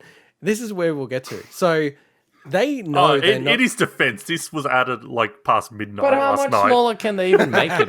It's like the added black- this story like literally last minute. 5 minutes before. Of 5 course, minutes you haven't before. seen Okay, it. Great. But like, if you look at it, there's actually not any height or width you can really save because the black bit goes up the entire height. So what are you saving? Just look at the link. Yeah, there's a link in our run sheet. All right. So Let's see this shit. I just think, like on the design. So it is a different design for a person who isn't familiar with the way the PS5 looks. They probably just go, it looks exactly the same. It is a different design, and that's why they will not have any challenges from Sony, because they've not used anything proprietary or any design trademarks or copyright from Sony. Whereas with the PlayStation, they must have got in contact or had connections in China, because they basically used the exact same plates that Sony had used for the faceplates for the PS5. So it's obviously infringing on Sony's properties. So they won't have any challenge here. Sony. Hang on, what am I looking at here? The faceplate looks exactly the same as the original. It's not, dude. Look at it. Go to a How's PS5 it image different? and then look at like the dbrand one. It's different. You can see the shape's different. Yeah, the two, I guess, like horns Barely. at one end go up higher. Yeah, okay, they go up higher and stuff. The but curve's barely different. It's subtle, but they have to do it differently, or else they'll get sued. Well, of course. Yeah. But it's very, very subtle. But it's one of Oh, those look, I ones agree. where- It looks cool in black. It does, doesn't But- it? It looks good. I think it does looks better. cool, yeah. It does but look I mean, better. Again, it kind of Then- looks like then I it's in feel like blackface, but that's just me. well, Oh wow. I've said it before. but I think part of the design aesthetics of it is the contrast between the black and the white. That now that it's completely black, you get into the realms of it's a really unnecessarily elaborate shape at this point. And No, I think the I shape feel of like the it- PS5 necessitates it, right? Because it's got the disk drive on the side and everything like that.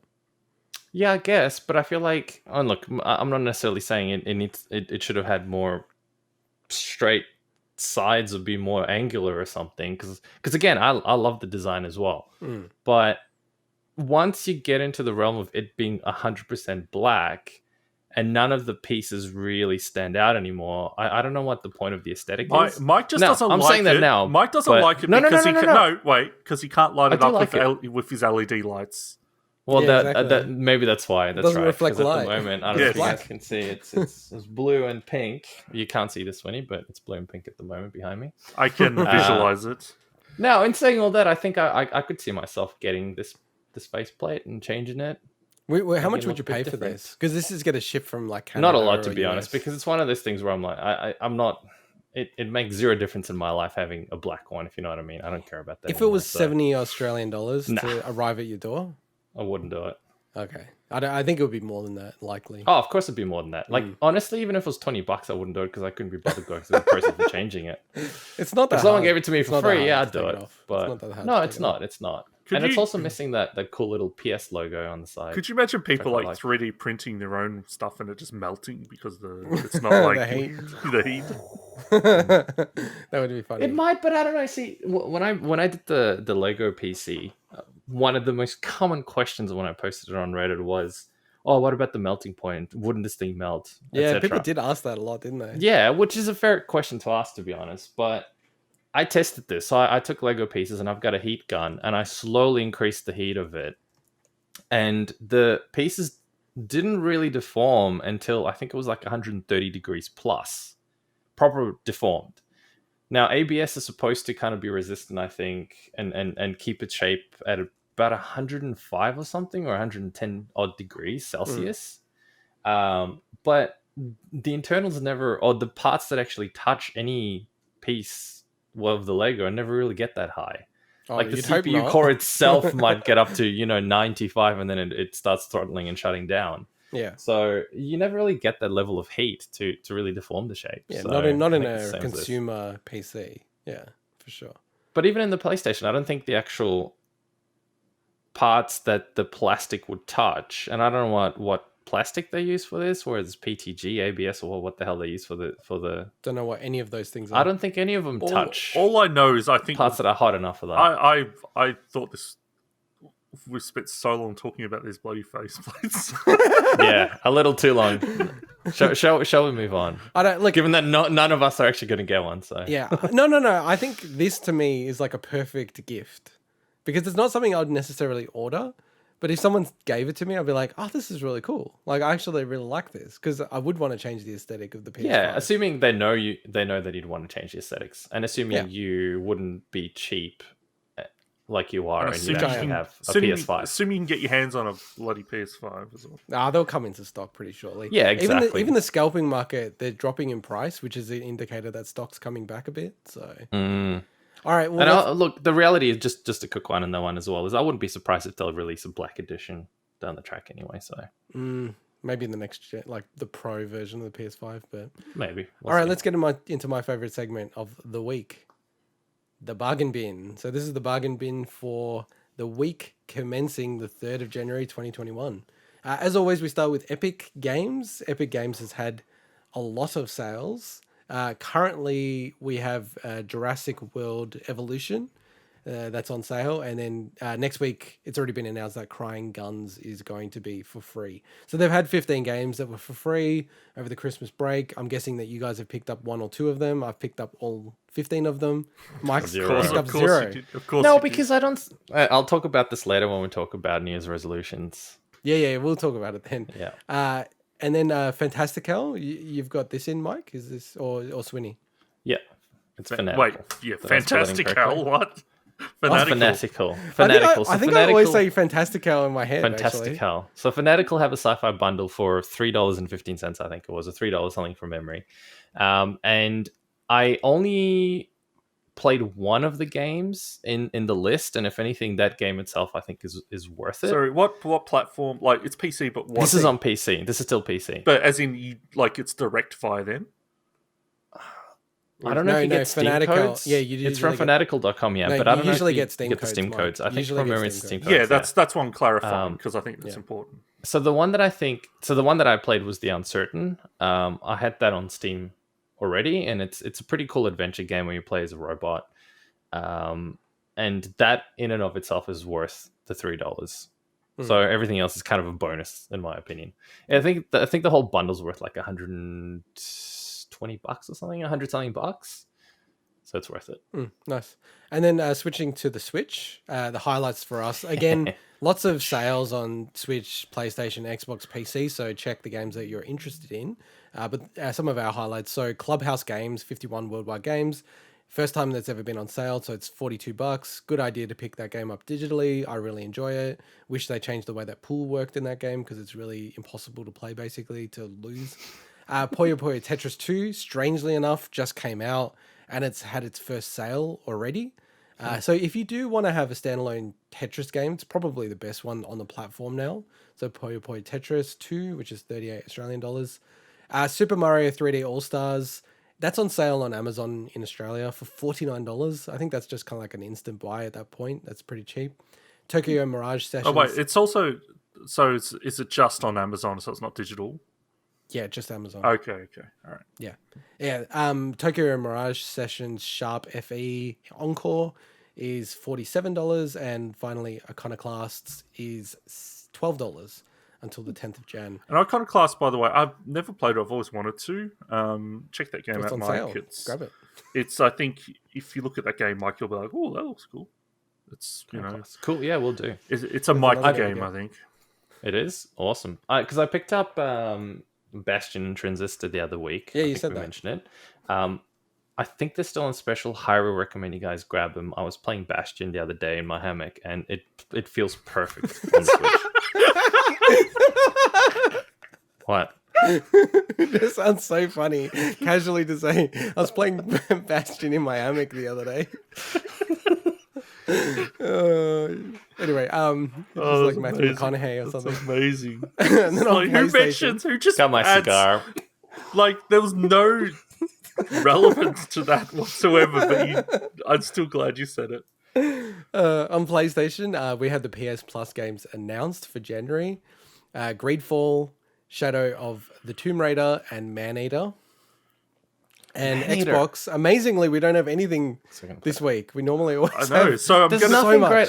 So I'm what do going you to take reckon, the Sonny? opportunity to just once again say how great Greedfall is. So there you go. Yeah, Cool. I'm actually I just thinking. got it on Xbox. So Greedfall, but that's a PS5. No, so there's no PS5 games, right? Is that right? As part of PS No, Plus? they're all just But they're all probably backwards compatible anyway. So. backwards No, of compatible. course they Hopefully are. Yeah, 60 there's FPS. only like 8 or 7 games left on the games that can't be backwards compatible now. I wonder if Greedfall's going to be 60 FPS though. I know. I think Shadow of the Tomb Raider was meant to have the high frame rate. And Maneater, I still think Maneater is going to come to Game Pass. I just have a feeling it's the Yeah, perfect Game I Pass kind of think game. we've- So I'm waiting for that. We've mentioned it before.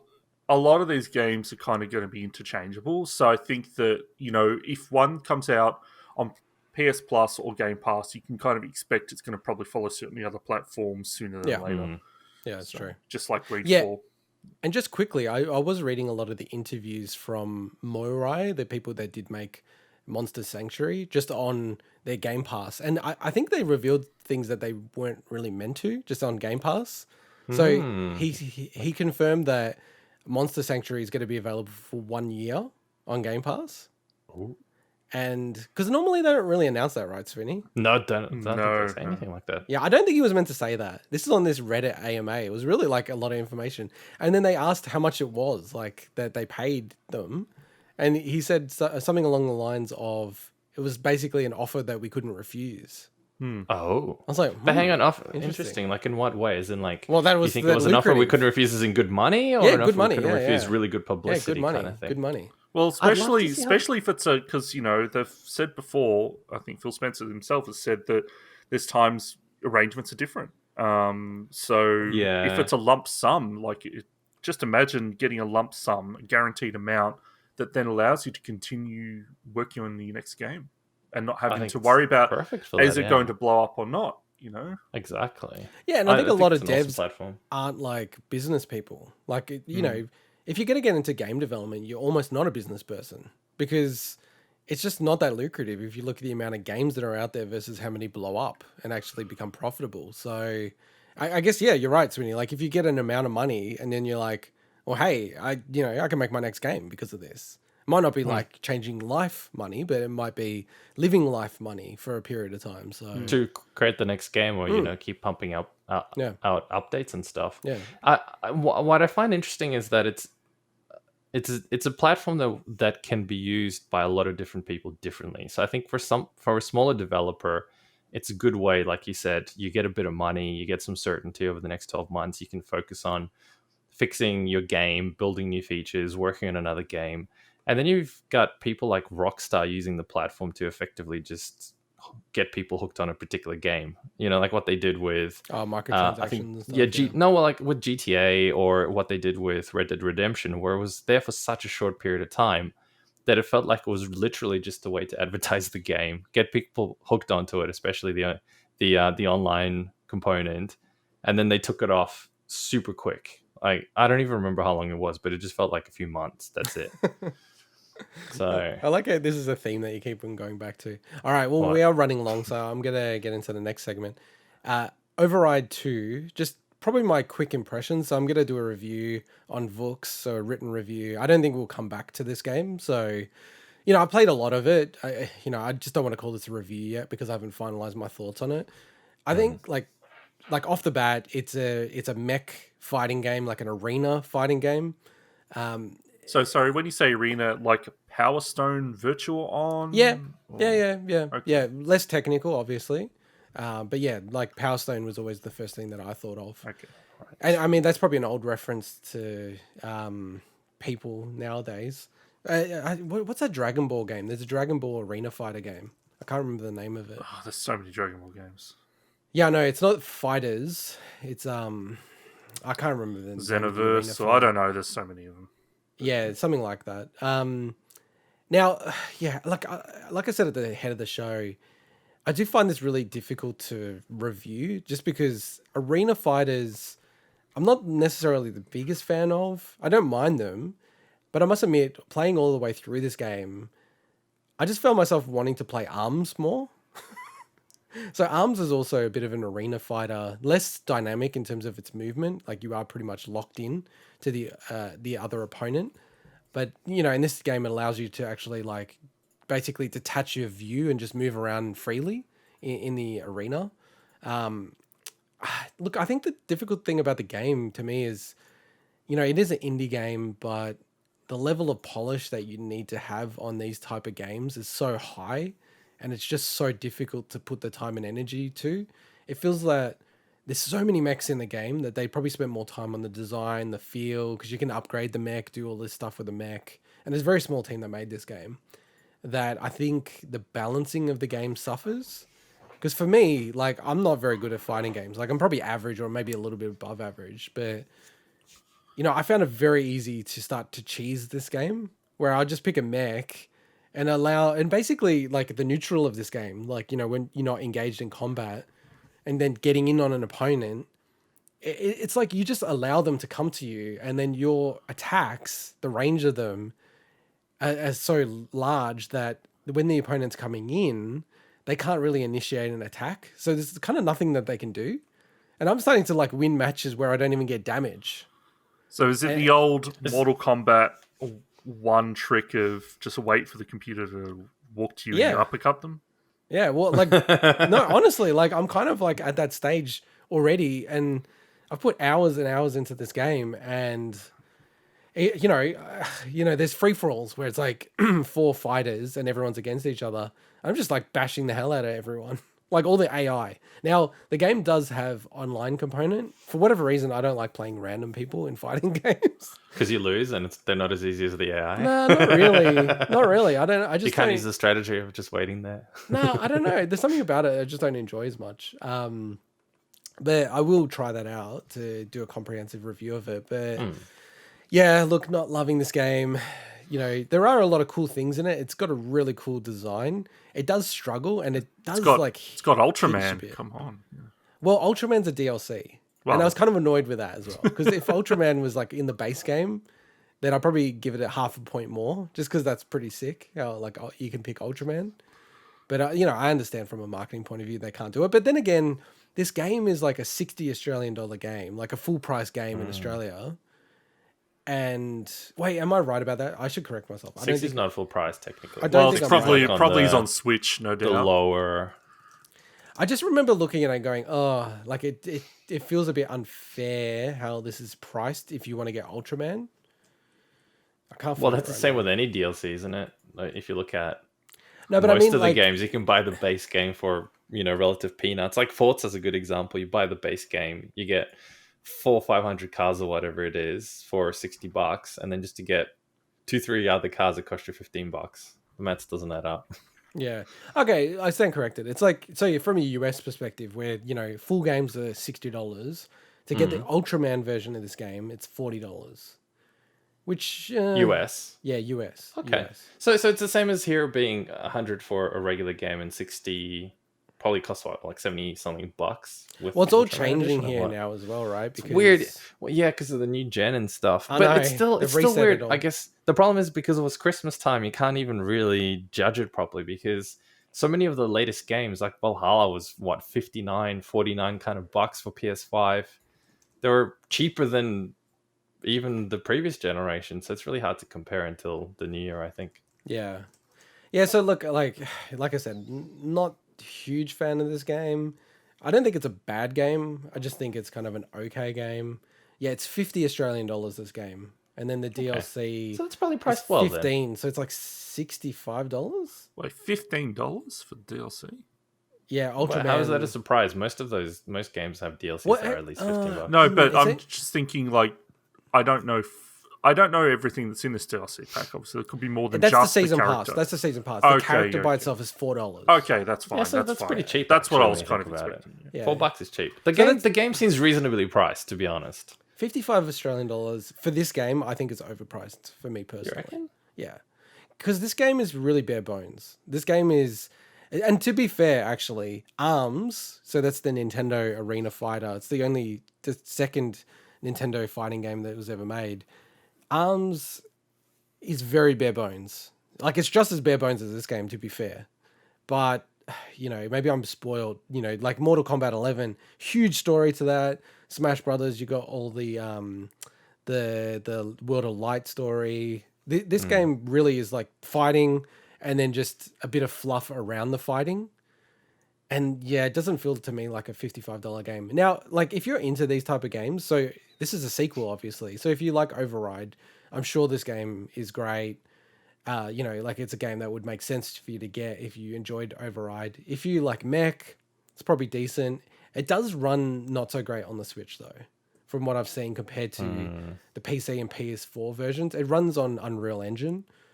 And I think, you need a Switch Pro now just to run these type of games smoothly. Like it literally hitches at some parts. And for a fighting game, like if you're really going to get serious about a fighting game, you can't have it like hitching. You need to have it pretty locked in for it to, be viable. So I've noticed that a few with a bunch of Switch ports now that, like I wanted to get Pillars of Eternity and a bunch of other games like that. And read reviews and people are just saying it's just a really, really bad port to the extent that I don't even know why they bother porting it. Like it's just a complete afterthought. Well, Pillars of Eternity, like to play that in handheld mode would be absolutely terrible. You reckon? I think it'd be awesome to kind of just have that. And I guess the interface would be a bit. Well, that's what I'm saying. Unless they've done a lot of work to scale a lot of that stuff up, like that game. I think they haven't. Is the problem? That game has it's quite zoomed out, and you can, there's things you can do there, but to me that needs to be on a TV or a computer PC screen. I guess I would have just loved that. One game that I would absolutely buy the shit out of at full price if it came out is Fallout. If they remade, as in if they put Fallout 1 and 2, it'd just be so awesome on the Switch. All right, well let's get into the next segment. Override 2, see my full thoughts on vooks.net, but I won't come back to it on the show. Like I said, probably not for me. Okay game overall, to be fair to it. All right, well let's get into a segment that we've come up with, which is totally original idea, which is New Year's gaming resolutions.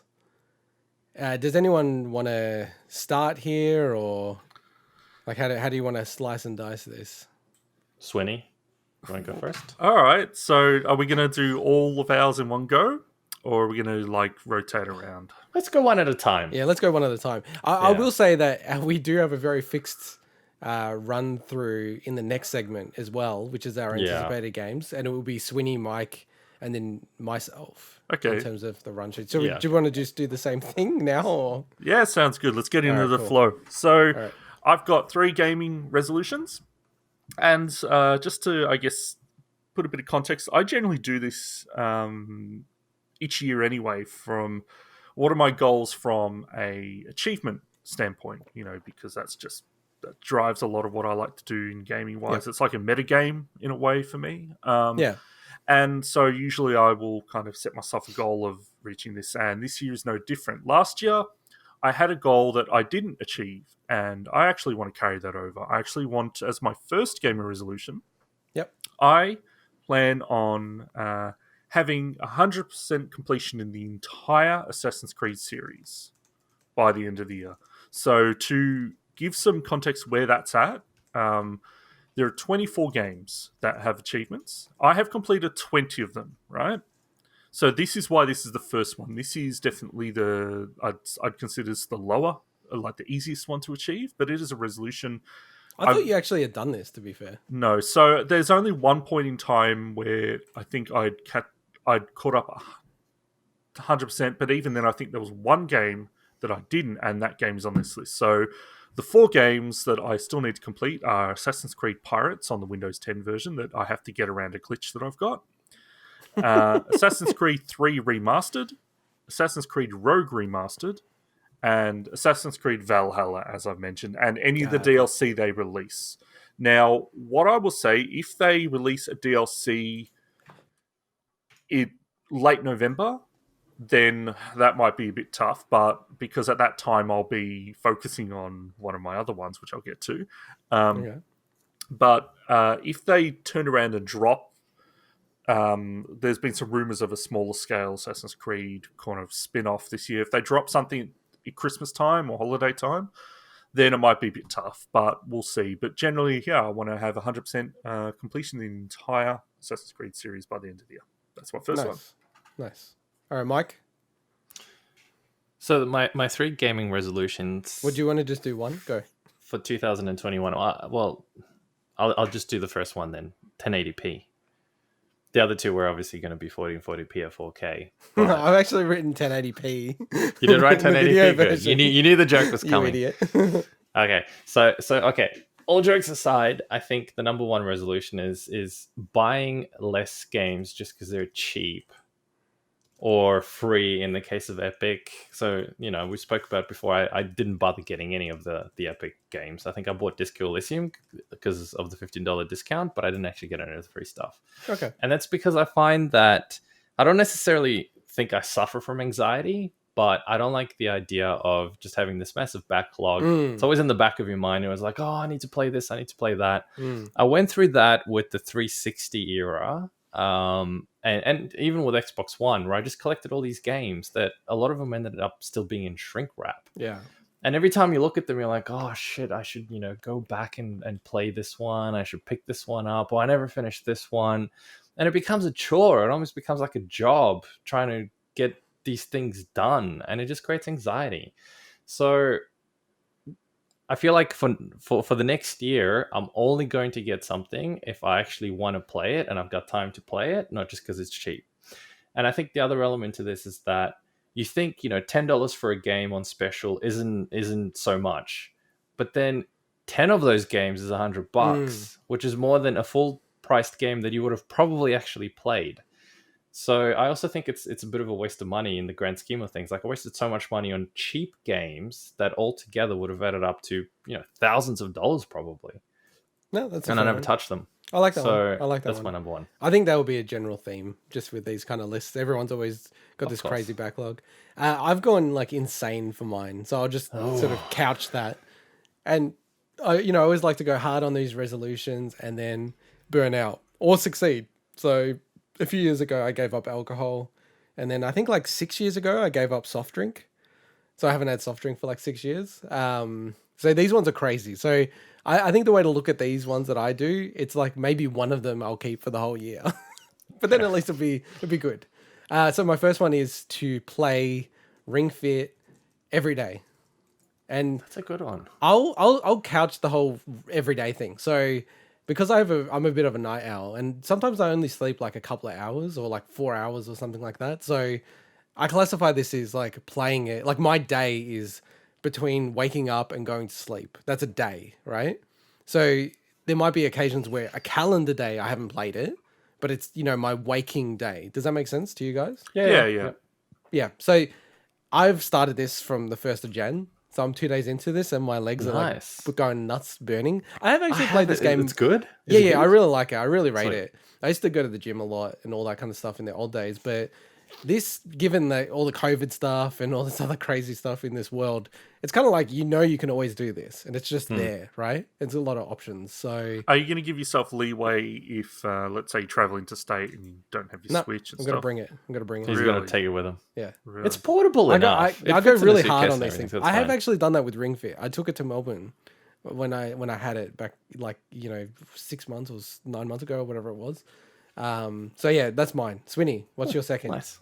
So my second one, God, mine are so different to yours. Which it's almost trust me, it's gonna get crazier. It's almost like representative of, I guess, the way we approach gaming and stuff a bit. So my second one is to finish every mainline single player Final Fantasy game. Whoa! Ooh, okay. As in that I had to have finished them all. So not to finish them all this year. No, I get it. Yeah. So there's 6... So all the way from 1 to 16, which will release this year, obviously. Well, no. So 16, first of all, I don't think 16 will release this year. And second of all, if 16 gets released this year, then that's not counted because I won't have a PS5 to play it on. But you won't count. You won't replay a game, right? You No, won't so replay I'll clarify 15 now. and stuff? So there's 16 games that I'm counting, which includes Oh, Final Fantasy 10-2, 13-2, and 13 Lightning Returns, and I've completed 12 of them. So this is similar to Assassin's Creed in a way, but not from wait, hang achievement. on. Can So I what's pause left? you? How can it be 16 games when there's 15 Final Fantasy I games? just said Final Fantasy 10-2, 13-2, and 13 Lightning Returns. But Yeah. that's more than 16. That's 18, right? No, mainline single-player Final Fantasy games. So you Yeah, but might then there's 1 to 15. Because 15 doesn't count. Oh, 15's sorry, you're not multiplayer. counting 14. 14 and 11. 14's a multiplayer. Yeah, 11. I mean, sorry. maybe my math is wrong, but that's what I'd count. I think that's an important clarify, like maybe explicit. Like, I did say single-player Final I Fantasy. know, but yeah, I forget as well that there's MMOs. But I'm still confused. So Well, let me are explain. Let me explain replaying then. those? You guys don't let me explain. So there's 16 games that I'm including that I've considered as mainline single-player Final Fantasy games. So that's 1 to 15, not including the MMOs, are 11 and 14, and including the sequel games, so Final Fantasy 10-2, 13-2, and 13 Lightning Returns. I'm not including Final Fantasy 4 After Years, I think it's called, because I haven't heard good things about that, and I just honestly... that's not fair. No, just also it's a Yeah. weird thing because it came out like 20 years after the game. It was like almost like a weird DLC thing. I think you have to include Final Fantasy VII Remake. No, so Yeah. I'm not including that simply because I don't have the capacity to play it. So But I think it should Well, be included yeah. in the list. I think you need to get a PlayStation. no, this is my resolution. You guys don't control my resolution. Can Mike lend you his PS5? Can I lend you my PS5? No, so let me fit. What if it was completely black and it had black plates? Would you Go on, want Sweeney. it Go on, then? Sweeney. Go on, Okay, Sweeney. thank you. So this is already some of these games will take a while. So this is already actually when you add it I to know, that, we're teasing. and then the third one, which is actually huge, is Wait, your third resolution? wait. Or the... Third game or resolution? No. You can't do a third game yet. Resolution. you guys aren't letting me finish my bloody thing. Okay, so I'm saying this and Assassin's Creed might not seem big, but when you combine these in with my third resolution, which I'll explain later, Okay. it is a significant amount of time. So of the 16, I've completed 12. So the 4 that just happened to be another 4. The 4 that I've never completed all the way through is Final Fantasy 2. So I'll be playing the Game Boy Advance version. Yep. Final Fantasy 4, I'll be playing the SNES version. Final Fantasy 5, I'll also be playing the SNES version, but I'll have to get the fan translation for that. And Final Fantasy X-2, which I'll be playing the Xbox One remaster version. So there's essentially 4 games there that I'll be playing through. So that's, and Final Fantasy X-2, I'll be getting all the achievements as well. So that's a significant amount of time. Whereas the other ones are probably going to be shorter experiences. But yeah, that's my second resolution. So the first one, all Assassin's Creeds, and the second one, all Final Fantasies. So. That's awesome. Okay. That's awesome. You know, for Final Fantasy IV, you should check out the hack community for that as well, because I think there's some patches that people have made. I think even the translation is a lot better, the fan translation. So. I kind of want to experience it how this originally came out in the SNES for Western regions, honestly. Yeah. I know what you're saying. Okay. I know it's been improved, but I kind of want to see what the badness is in that stuff, you know? No, I get that, and I'll touch on that in my next resolution as well, because I have the exact same sentiment as you. All right, Mike, what is your second resolution? I do have a question for Swinny, though. Does this include, or did you finish the game that the Final Fantasy you were playing when you smashed your phone because you got pissed off at me? Oh my god! Can I just quickly explain that? So, Final Fantasy 1 got released. Well, it got ported to Game Boy Advance along with Final Fantasy 2, and then they ported that version to, I think, the PSP, and along the way, it got all these extra modes and dungeons and stuff, and then they ported it into mobile platforms, including Windows 10. So what happened was I was deep into the completion of Final Fantasy 1 on the Windows Phone. So just think of the timeline of that. That's kind of when Windows Phone was a thing. And I was playing the game, and I think we were overseas at a friend's wedding. And I got so annoyed at the wedding that I kind of...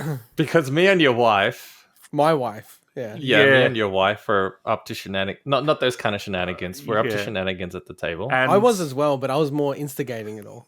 not doing any of the Yeah, actions. and I very, very regrettably got very frustrated and kind of threw my phone, but I didn't mean to throw it, and it may have or may not have hit someone, which I deeply You regret. did, like it hit my wife. I know. I'm trying She to. actually I'm, said it really I'm trying hit her to. I'm hard. trying to avoid saying that. I'm just saying what happened was deeply regrettable and was obviously It was an accidental. accident. He didn't mean to. He didn't And- throw it at her or anything. But did He you go just to anger bounced off management? the table. But the thing is, right?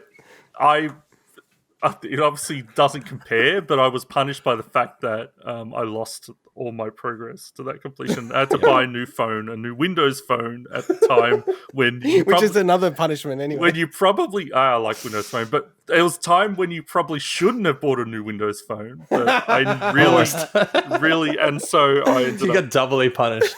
yeah. Anyway, Triply so, or punished. triply punished. Triply punished. I love it. That's a good story. okay. All right, Mike, second resolution. So my second resolution is to play less games in general. Great for the So- podcast. No. No. Amazing for the podcast. No, I'm just going to be more selective in what I play. I'm not going to pick any random game. Sorry, what were do you you going to want say this to something, be? Sonny? Because I'm going to look back at this in a year's time. So play less games in general, or do you want to say be more selective with the games? You're really going for No, those I think play less quantifiable games. goals, aren't you? Yeah, I know. Play I less- know. Well, well, you can it's record. hard to. I know, it's really hard to quantify. But I can tell you at the end of the year if I felt content about the level of gaming that I've done.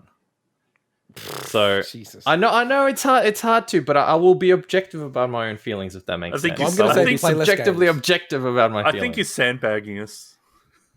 I'm no like so, okay. So the idea is that I'm obviously still going to play games. I'll be kidding myself if I said I wasn't. But I find Well, you're going to I already just- lose. I pick up all these games that, I play for a bit and I'm not really enjoying it, but I got to justify the fact that I spent $30 on it and, I just want to finish it. I want to get to this bit, but I'm not really into it. Why am I even wasting my time on it? So I think now I'm going to be very selective about the games that I play. They have to be games that I really have an interest in, or they're really good games that are just absolutely worth playing. So as part of that, I think I'm going to have to assign a certain time per week that I can spend on this to be quite rigorous. So I've got a little schedule that I'm Sounds building fun. myself as well. Oh yeah, it sounds super fun. This is going to be the best. I like Swinny has spreadsheets. You're getting spreadsheets. So to untrack games. so that's going to be my second one. Less gaming in 2021. Yeah, you got buy less games, play less games. This is great for the podcast so far. Yeah, it's brilliant. All right. Well, But mine's- no, I will play. I will still play, but I'm going to be. I'll have the really good ones that I can talk about. Okay. I'll say my next resolution is a bit of a combination of what you just said then, and then what Swinny's been saying. So, my next resolution, it's the most gaming focused resolution, which probably To play makes less sense. Assassin's Creed. No, I've described it as calling it eliminate the dirty dozen. Ooh, interesting. Okay. So there's a whole bunch of games I haven't played, which essentially mean that I should not be hosting a video game podcast, right? And I'll start. Like I'll run through the list super quickly. I'm looking forward to this. I'm gonna play all these games. Now I will already say I have pretty much played all of these games, but I haven't played through them to the end. And some I've actually played maybe 80% of, right? So I'll say that first off the bat. But I will complete all these games. So these are the 12 games. And this is horrifying that I haven't actually gone through a lot of these games. So I'll run through it quickly, but the first one is the biggest one that's ridiculous that I haven't played. So Castlevania Symphony of the Night, Chrono Trigger, Earthbound, Final Fantasy VII, Half-Life 2, Mass Effect, Metroid Prime, Okami, Resident Evil 4, Last of Us, and Witcher 3. So they're the 12 games. That's- No Dark Souls? No Dark Souls? Well, no, I didn't include things that I'm already playing because of Oh, okay. game of some other year. Man, Yeah, but you some might of those never games, finish it. Just Half-Life 2, like... oof. You've never finished Half-Life 2? No, but so like Half-Life 2, I've played like 80% of that game, right? Okay. So it's not like I haven't played these games. Yeah, like yeah, some yeah. I haven't played at all. Yeah, right? that's fair enough. So like, did I say Uncharted? Uncharted as well. So like Last of Us, I haven't even booted that game up. I own it and Okay. everything. I haven't even booted it. So I've mapped out the time. So we've all got spreadsheets going. Got a spreadsheet? Nice. Yeah, cool. So I've added all the time, and it's like 380 hours worth of I games. didn't realize you never That's not too completed bad. Chrono Trigger. No.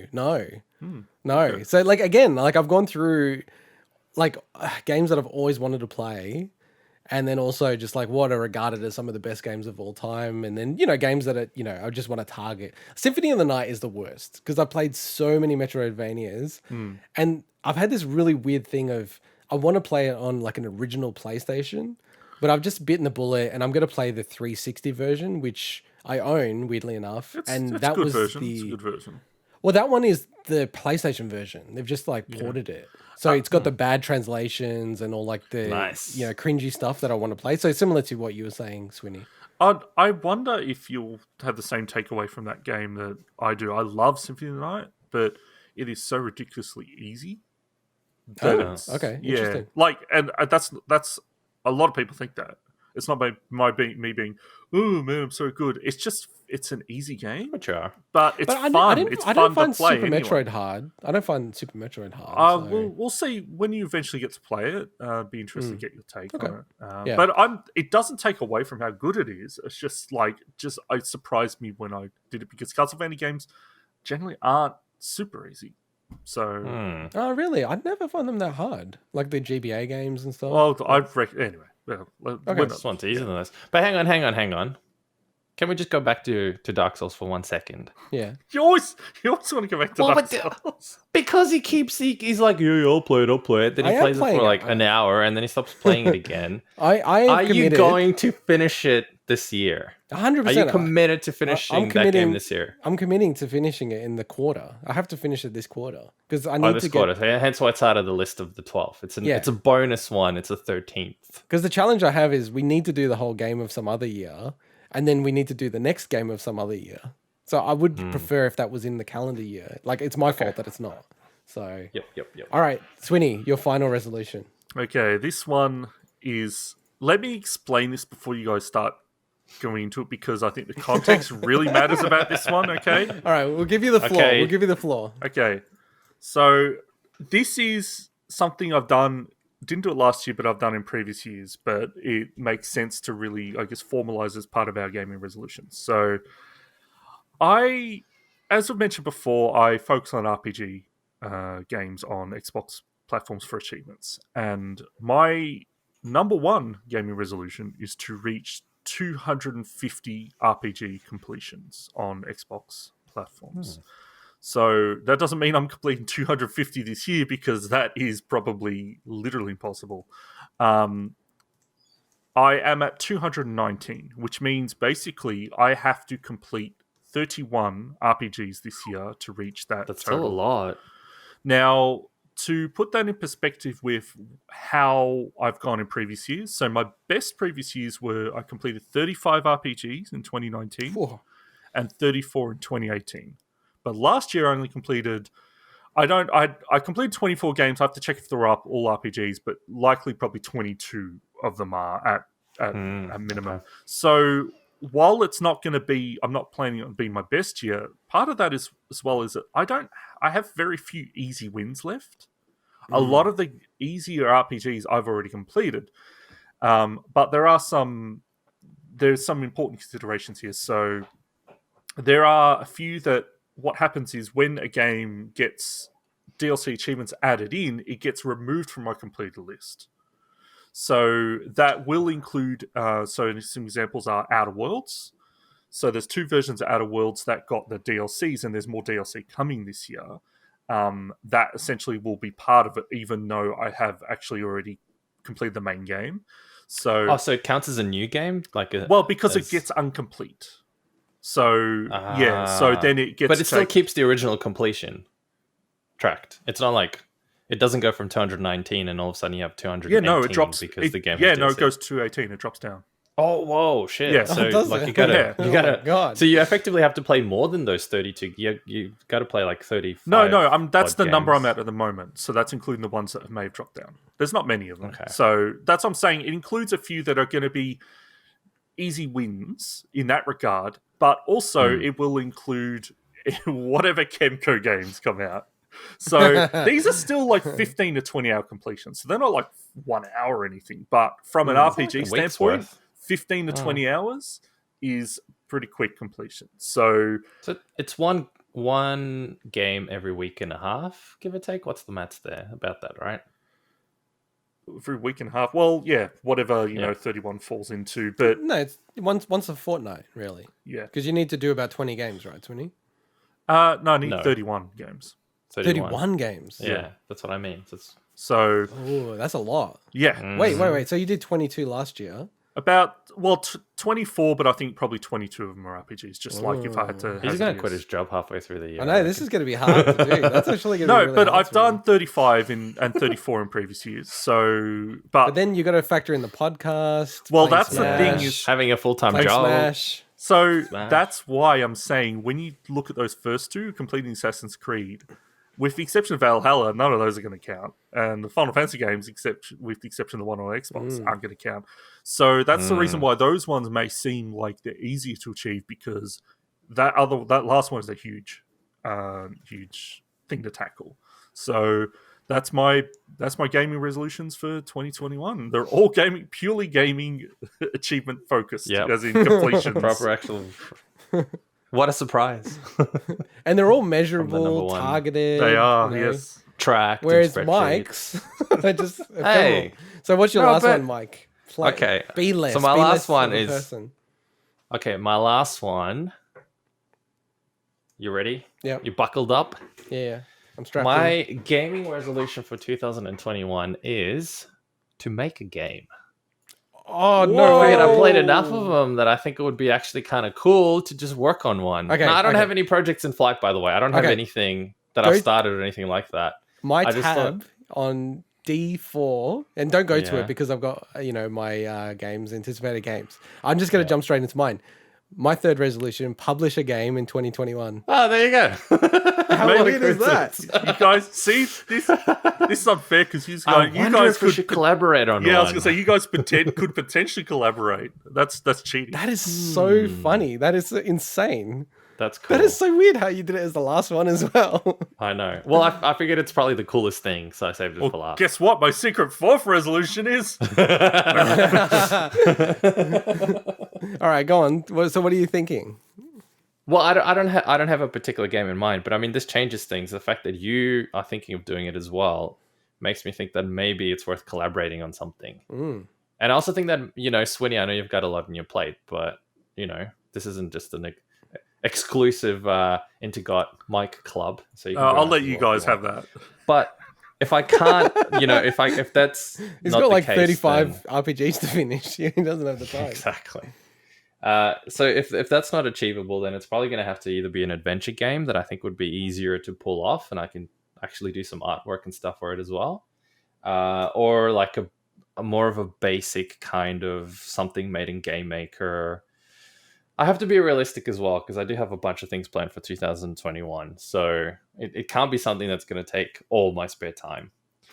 And I did work it out the other day because I was trying to sort of plan a few things for 2021, and a full-time job really, I don't know what you guys are like, and I don't know how the hell you find all that spare time, but it screws me up in terms of time management. As in, you finish at 5:30, let's say, and we'll probably have to do a whole bunch more days in the city, so by the time we get home it's like 7ish. You gotta cook dinner because you gotta feed yourself. So even if you do microwave stuff, whatever, it's 7:30 by the time you can do anything. I like how this. Sorry, And this then is you get this like is turned 3 in, hours to do this is shit. turned into a general commentary on how The work salaryman life. your life salaryman essentially life, work exactly. and sleep and. Well, I just think that you have very limited time to actually do your own thing. If you work full time in a job that more than likely you're not even getting much satisfaction from to begin with, and then you get 3 hours a day to actually do anything with, and by the time the weekend hits, if you have a family, there's family things you got to do. There's all these other things that. So that's the biggest part. So when you're saying all of this, I used to think like you, and then I had kids. I'm like, wow, I had no idea before. Like, how Well, that's much- what I mean, No, exactly. listen to me. How much free time I had. Like, I could have achieved so much. I know. Could have. But I think in theory, heaps of people could achieve a lot, yet they don't. So, and I think that's because, I was thinking about this the other day, especially if you're in a job, which I think a lot of people are in, where you're not necessarily really passionate or involved mentally in that particular job. You do it because you need the money so you can do other shit in life. But the problem is your brain can't just switch on and off. You can't go 8 hours a day doing something super dull that you're not really that interested in. And then all of a sudden, after work, your brain is creative and you can do all these amazing things. The brain doesn't really work like that. So as part of that, I don't know, I think I might actually have to start working part-time if I can afford it, or do something like that and start planning things like that into it. Yeah, well, it's funny you say that because my wife has been looking at getting a job. So, we had a baby, so she's had time off work. And one thing that she's been doing is, hey, I've got this salary in mind, and they're like, oh, it's a bit too high. And then she's like, oh, that's fine. I'll work 4 days and I'll use the budget that you're talking about. Nice. And look, it's such a crazy tactic, but It's an awesome tactic. about 80% of places have come back and said, yeah, we're comfortable to do that. Yeah. Which is crazy. It's basically going, give me a 25% pay rise. It's like, it's basically nuts, that, yeah. right? Well, 20% pay rise, but yeah. 20%. But I've got the maths degree here. But I'm actually seriously, because I'm thinking, where I'm at, it's great and everything. I'm like super fortunate. I fully appreciate and acknowledge that. I might look around at somewhere else to work, and that is one element I'm thinking. Maybe I should have that conversation of like, hey, I want to work 4 days, and then have an extra day to do my own things. Oh, absolutely, yeah. So I am absolutely doing that. I've planned it out. I don't know how my manager's going to go with that, but I honestly actually don't give a shit. I'm at the stage where my time is though, because I think they're gonna go, well, we're gonna dip your pay, by 20%. Why would they dip? Why? Yeah, they would definitely. Well, no, they won't keep the same pay for you to then work 4 days. That's but what almost I'm saying is impossible if you already have a job. Exactly. That's the weird thing about going to get a new job. It actually you could do that. You totally can absolutely is do possible. that. Absolutely, yeah. And then if you ever say, "Hey, I want to work 5 doing, days," you have to bump my pay up. But I'm now at the stage where I have told myself within the next 6 months I will go part-time. Initially, maybe 1 day a week, but my plan would then to actually be 2 days a week part-time. Because when you say part-time, you mean 4 days part-time. So only work 3 days a week. Oh, and then the other 2 days work on my own personal project. Oh, okay. Because I realized that if I curb down on all the unnecessary shit that I buy, yeah. And I'm not sitting here needing a mansion to live in and all that other crap. You don't need a huge amount of money. No. To have a comfortable life. If you've got a decent job. If you've got that's the thing. I think we're all very fortunate that we are able to get jobs that would allow us to do something like that. Yeah. Of course. Well, with the exception, obviously, like there's family and stuff like that. But a lot of people aren't obviously in that position. So no, but even my partner, right? All her jobs are basically casual jobs. So she has something like 9 hours of permanent jobs, which doesn't even pay that great because it's at a library. So everything else that she gets is completely casual. And even in her scenario, where everything's casual, between the two of us, and again, fortunate that there's two of us, I guess, we can combine our income and still live okay from only working 3 days a week. And I think a lot of people can actually do that. I know a ton of people who work full time. Both of them work full time because they live way above their means. They just buy so much shit that they don't need. They need the fanciest, newest car every single bloody 2-3 years. There's all these things that you can cut off and drastically reduce the cost of living, that you can then take some of the time back and use that time to actually do things you want to do with your life. When you're saying the new car and everything, I was just thinking my car with the panoramic sunroof and exactly like that. And this has gotten really deep now. All right, well, this is awesome, Mike, because we've got now competing resolutions. Well, are we competing or do you want to collaborate? What's your what's your? I've already started work on my thing. Sorry, you're asking Integot if he wants to compete. That's a good point. Exactly. Yeah. You know what's crazy? My eldest son, he is so competitive, and honestly, I know you think that I'm a bad parent, but I do not try to push competition onto him, right? But he is just so naturally competitive. He's only 3 and he's already at the stage of going, yeah, I win, you lose. And everything we do, he wants to win.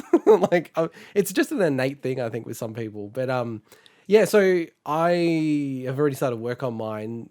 And it's not to say it's final, but I do want to just given that the year will fly really quickly in the reality, I want to start to like lock things down really quickly. So we should talk what you want to do. But my idea, what I was going to do, is I want to make and this is why you have zero interest in this. But we'll talk after the podcast. Is this the? I want to go on. I want to make the best Aussie rules football. So AFL No, I know that game. one. Yeah. I want to two make games the you best, keep telling me about. That's one of them. I want to make the best Aussie rules game ever. Right. And what I've started to work on is making an Aussie rules game for the Game Boy that actually would work on a Game Boy.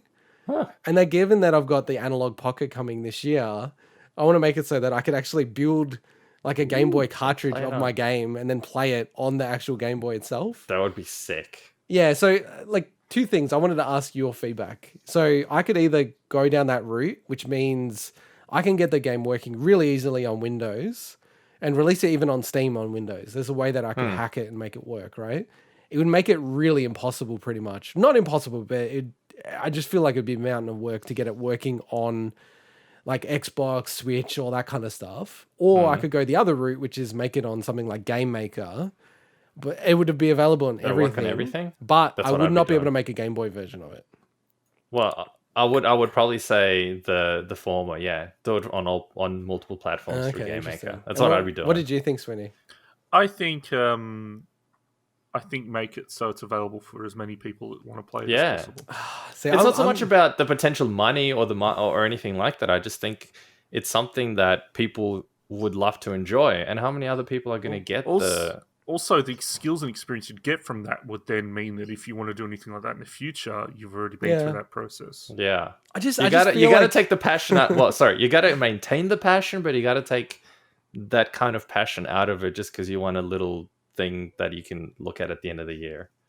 But I just think in 5 years' time, will I be more impressed with myself if I've made a game that will work on the Game Boy? Well, I think you can still do that next year. I mean, you can do this thing and then all the learnings and the assets and stuff, you can take them and translate them to the Game Boy version. No, because the Game Boy, you need to choose from the start because the Game Boy has extreme limitations.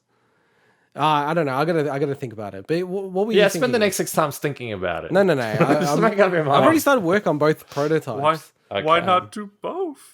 No, yeah, it's impossible. ¿Por qué no los dos? So my idea is it's like basically like Mario Golf or Mario Tennis. So you have like a Pokemon-y RPG adventure game. So like Golf Story. Yeah, pretty much. But like a demake, like for Game Boy. And the reason why the makers of Golf Story are not going to steal your idea.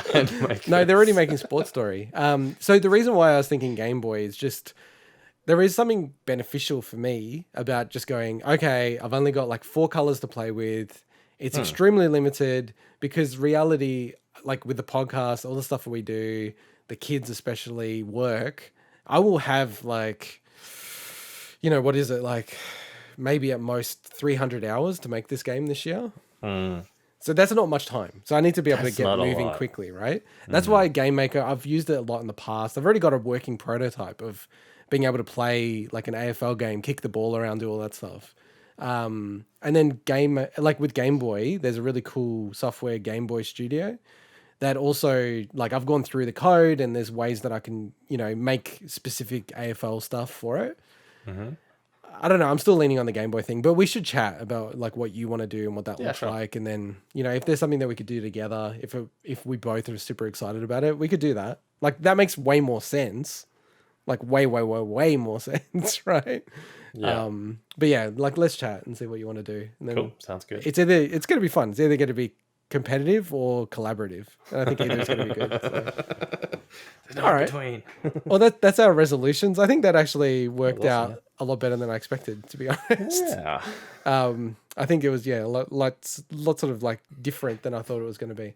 All right, well let's get into the most anticipated games, and we are running really really long, so like maybe let's power through these. Yeah, let's do it. And let's start with Sweeney first. Yeah, so few quick honorable mentions. So the Mass Effect Legendary Edition, Near Replicant version 1.224744871139, Smash Fighter DLCs, so like any new characters in Smash, Deck 13's next game, whatever that is, it hasn't been announced, but if it drops this year, and Dragon Age, because I have a sneaking suspicion it might not come out this year.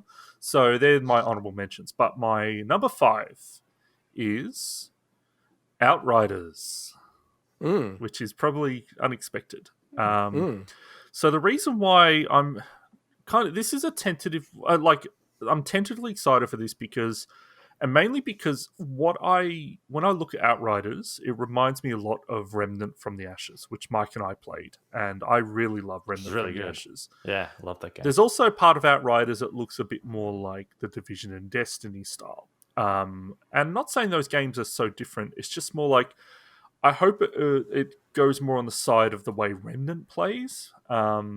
But it does kind of give me that impression. So I'm definitely anticipating it. It's coming out on the 2nd of Feb.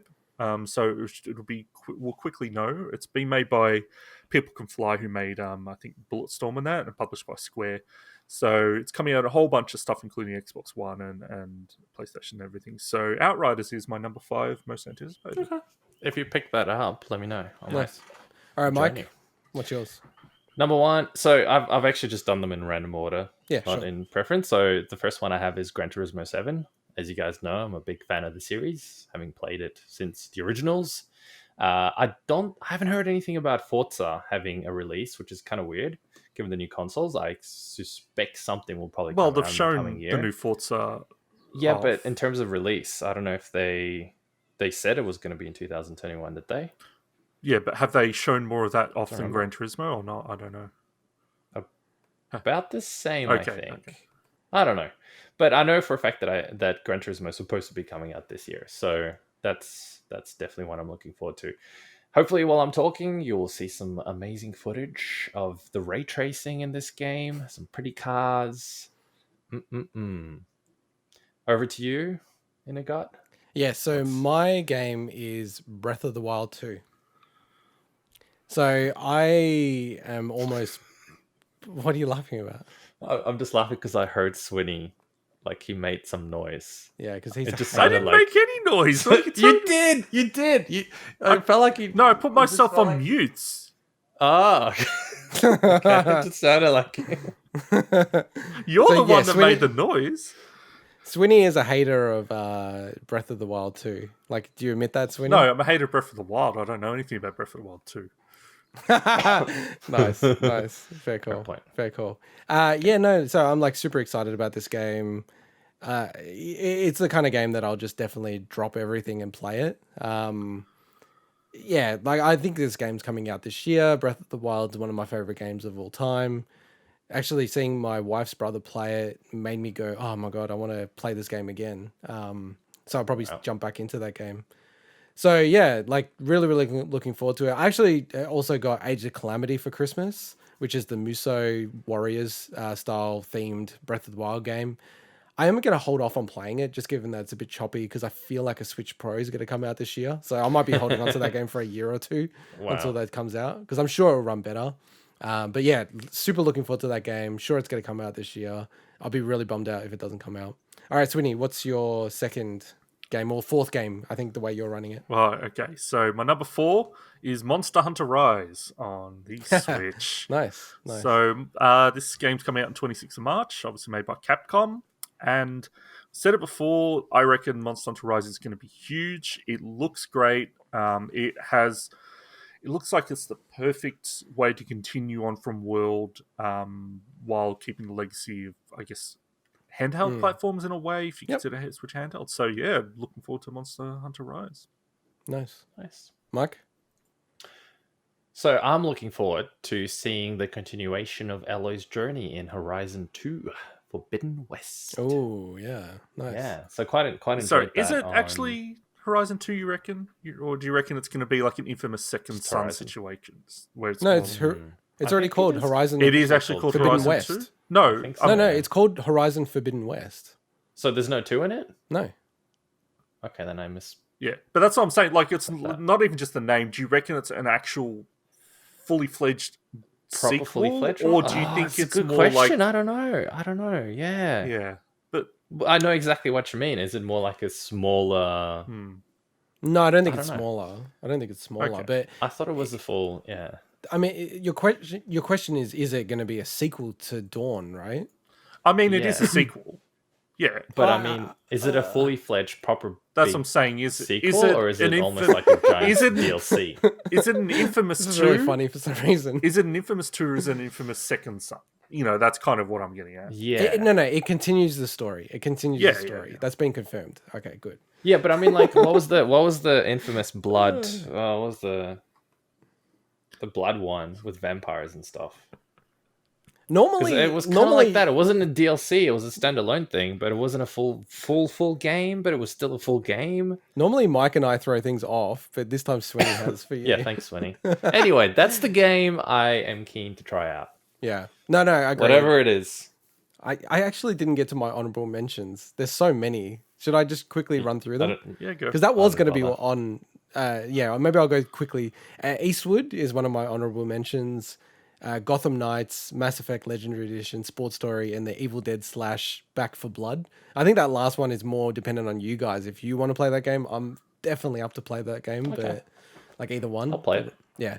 So what's your actual second one? Yeah, I'm up to my second. I'm just trying to keep track of everything. My second is Halo Infinite.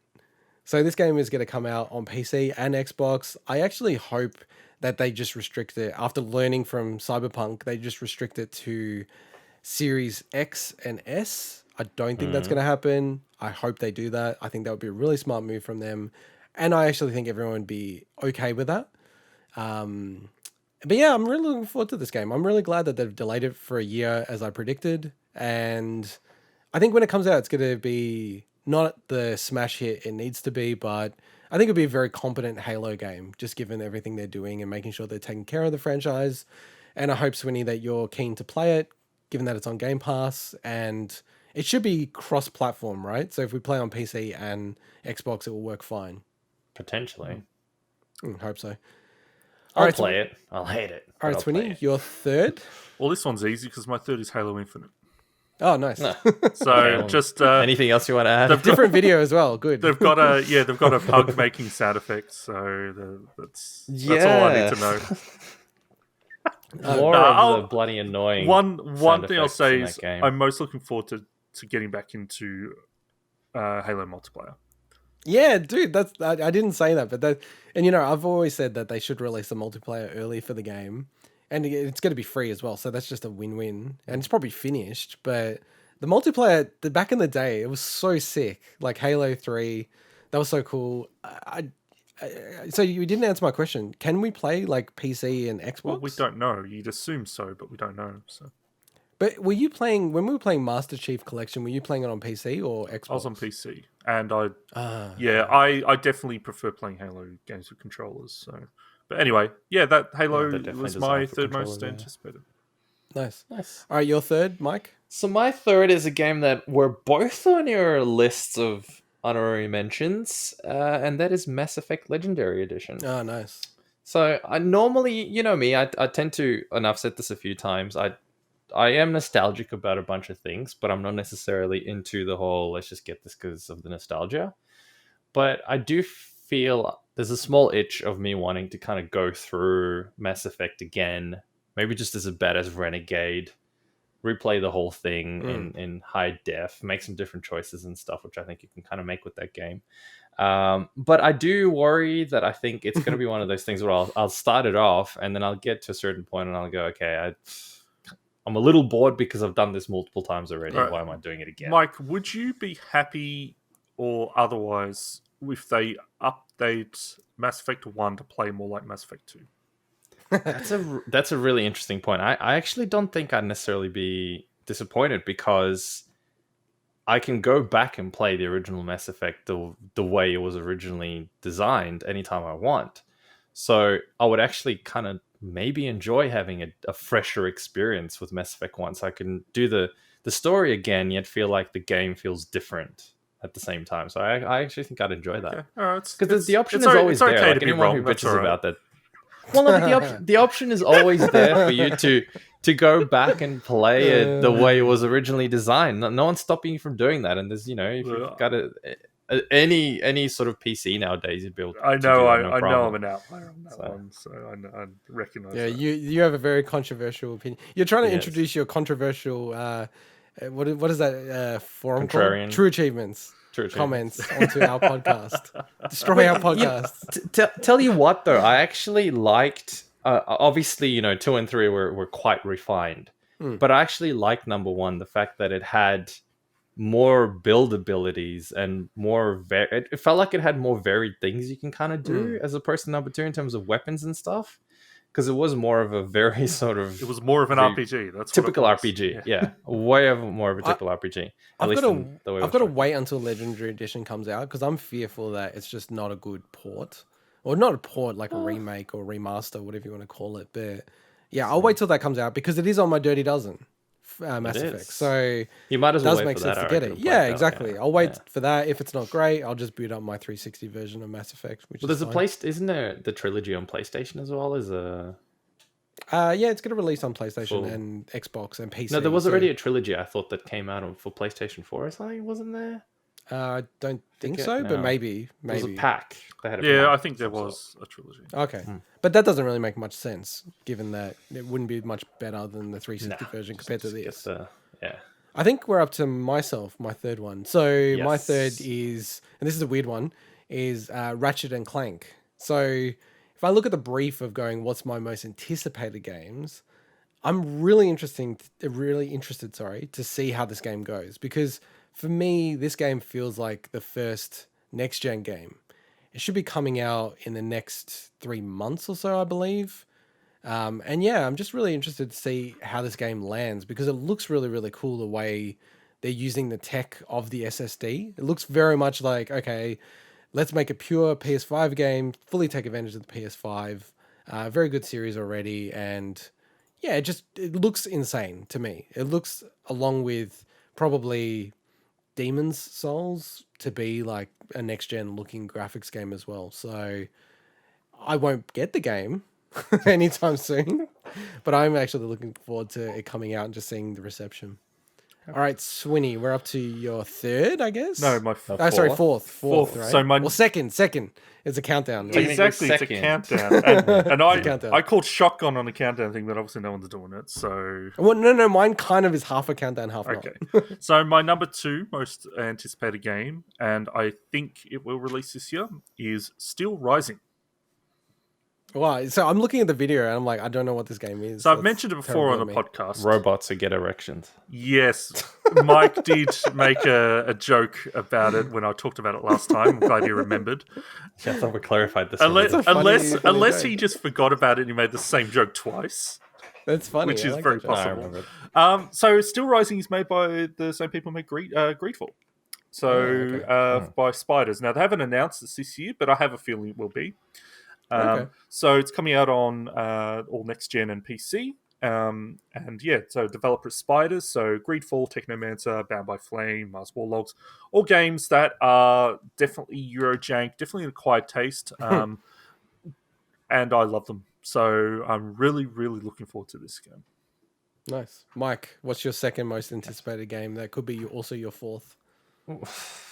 My list is in no order in particular, but Unordered list. It's like HTML. the game in unordered the list. next slot in my unordered list is Resident Evil Village. Resident Evil 8. 8-inch, you mean? 8. What is it up to? Yeah, Yeah, 8-inch. 8-inch. What number is it up to? It's You know 8. what? I actually don't mind that they don't have the proper numerical sequencing and stuff in But they some of do, these in the titles. Do they? Is it actually called 8 Village, or is it just? But they reference it in the Village? design. But anyway, so Resident Evil 8.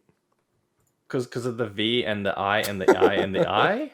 Is that why? Yeah, exactly. Oh, I didn't notice that. That's sick. How did I not bloody notice that? I've obviously not seen enough of the trailers. Well, Resident Evil. To be fair, though, I'm also trying to not get spoilers and stuff. Resident Evil 7, which is actually called Resident Evil 7 Biohazard, also has in the evil the VII. Yeah, I remember that And part, they've just but I continued didn't it realize on. they had that in this. Damn, that's so cool. That's But so clever. a little bit different, I'm though. such an idiot. They haven't officially called it Resident Evil 8 Village. It is No, they haven't. actually That's what I Resident mean. Evil Okay. Village at this Cool. stage. So So I am actually probably not going to read or see too much about it because I kind of just want to And there's I want to see the scenes by myself. The whole story's been spoiled already.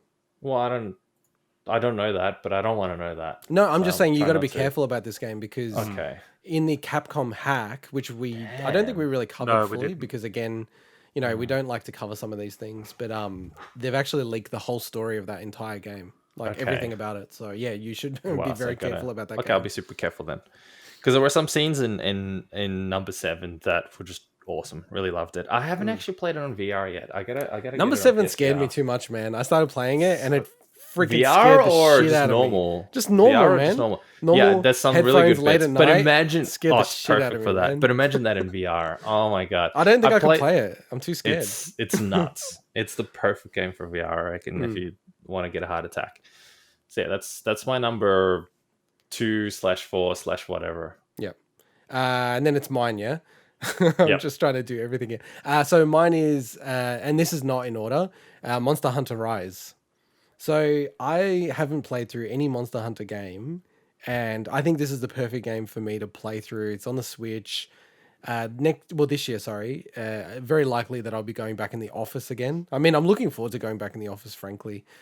Probably not anytime soon, given that I'm in Sydney. So I think that will be paused for a few months at least.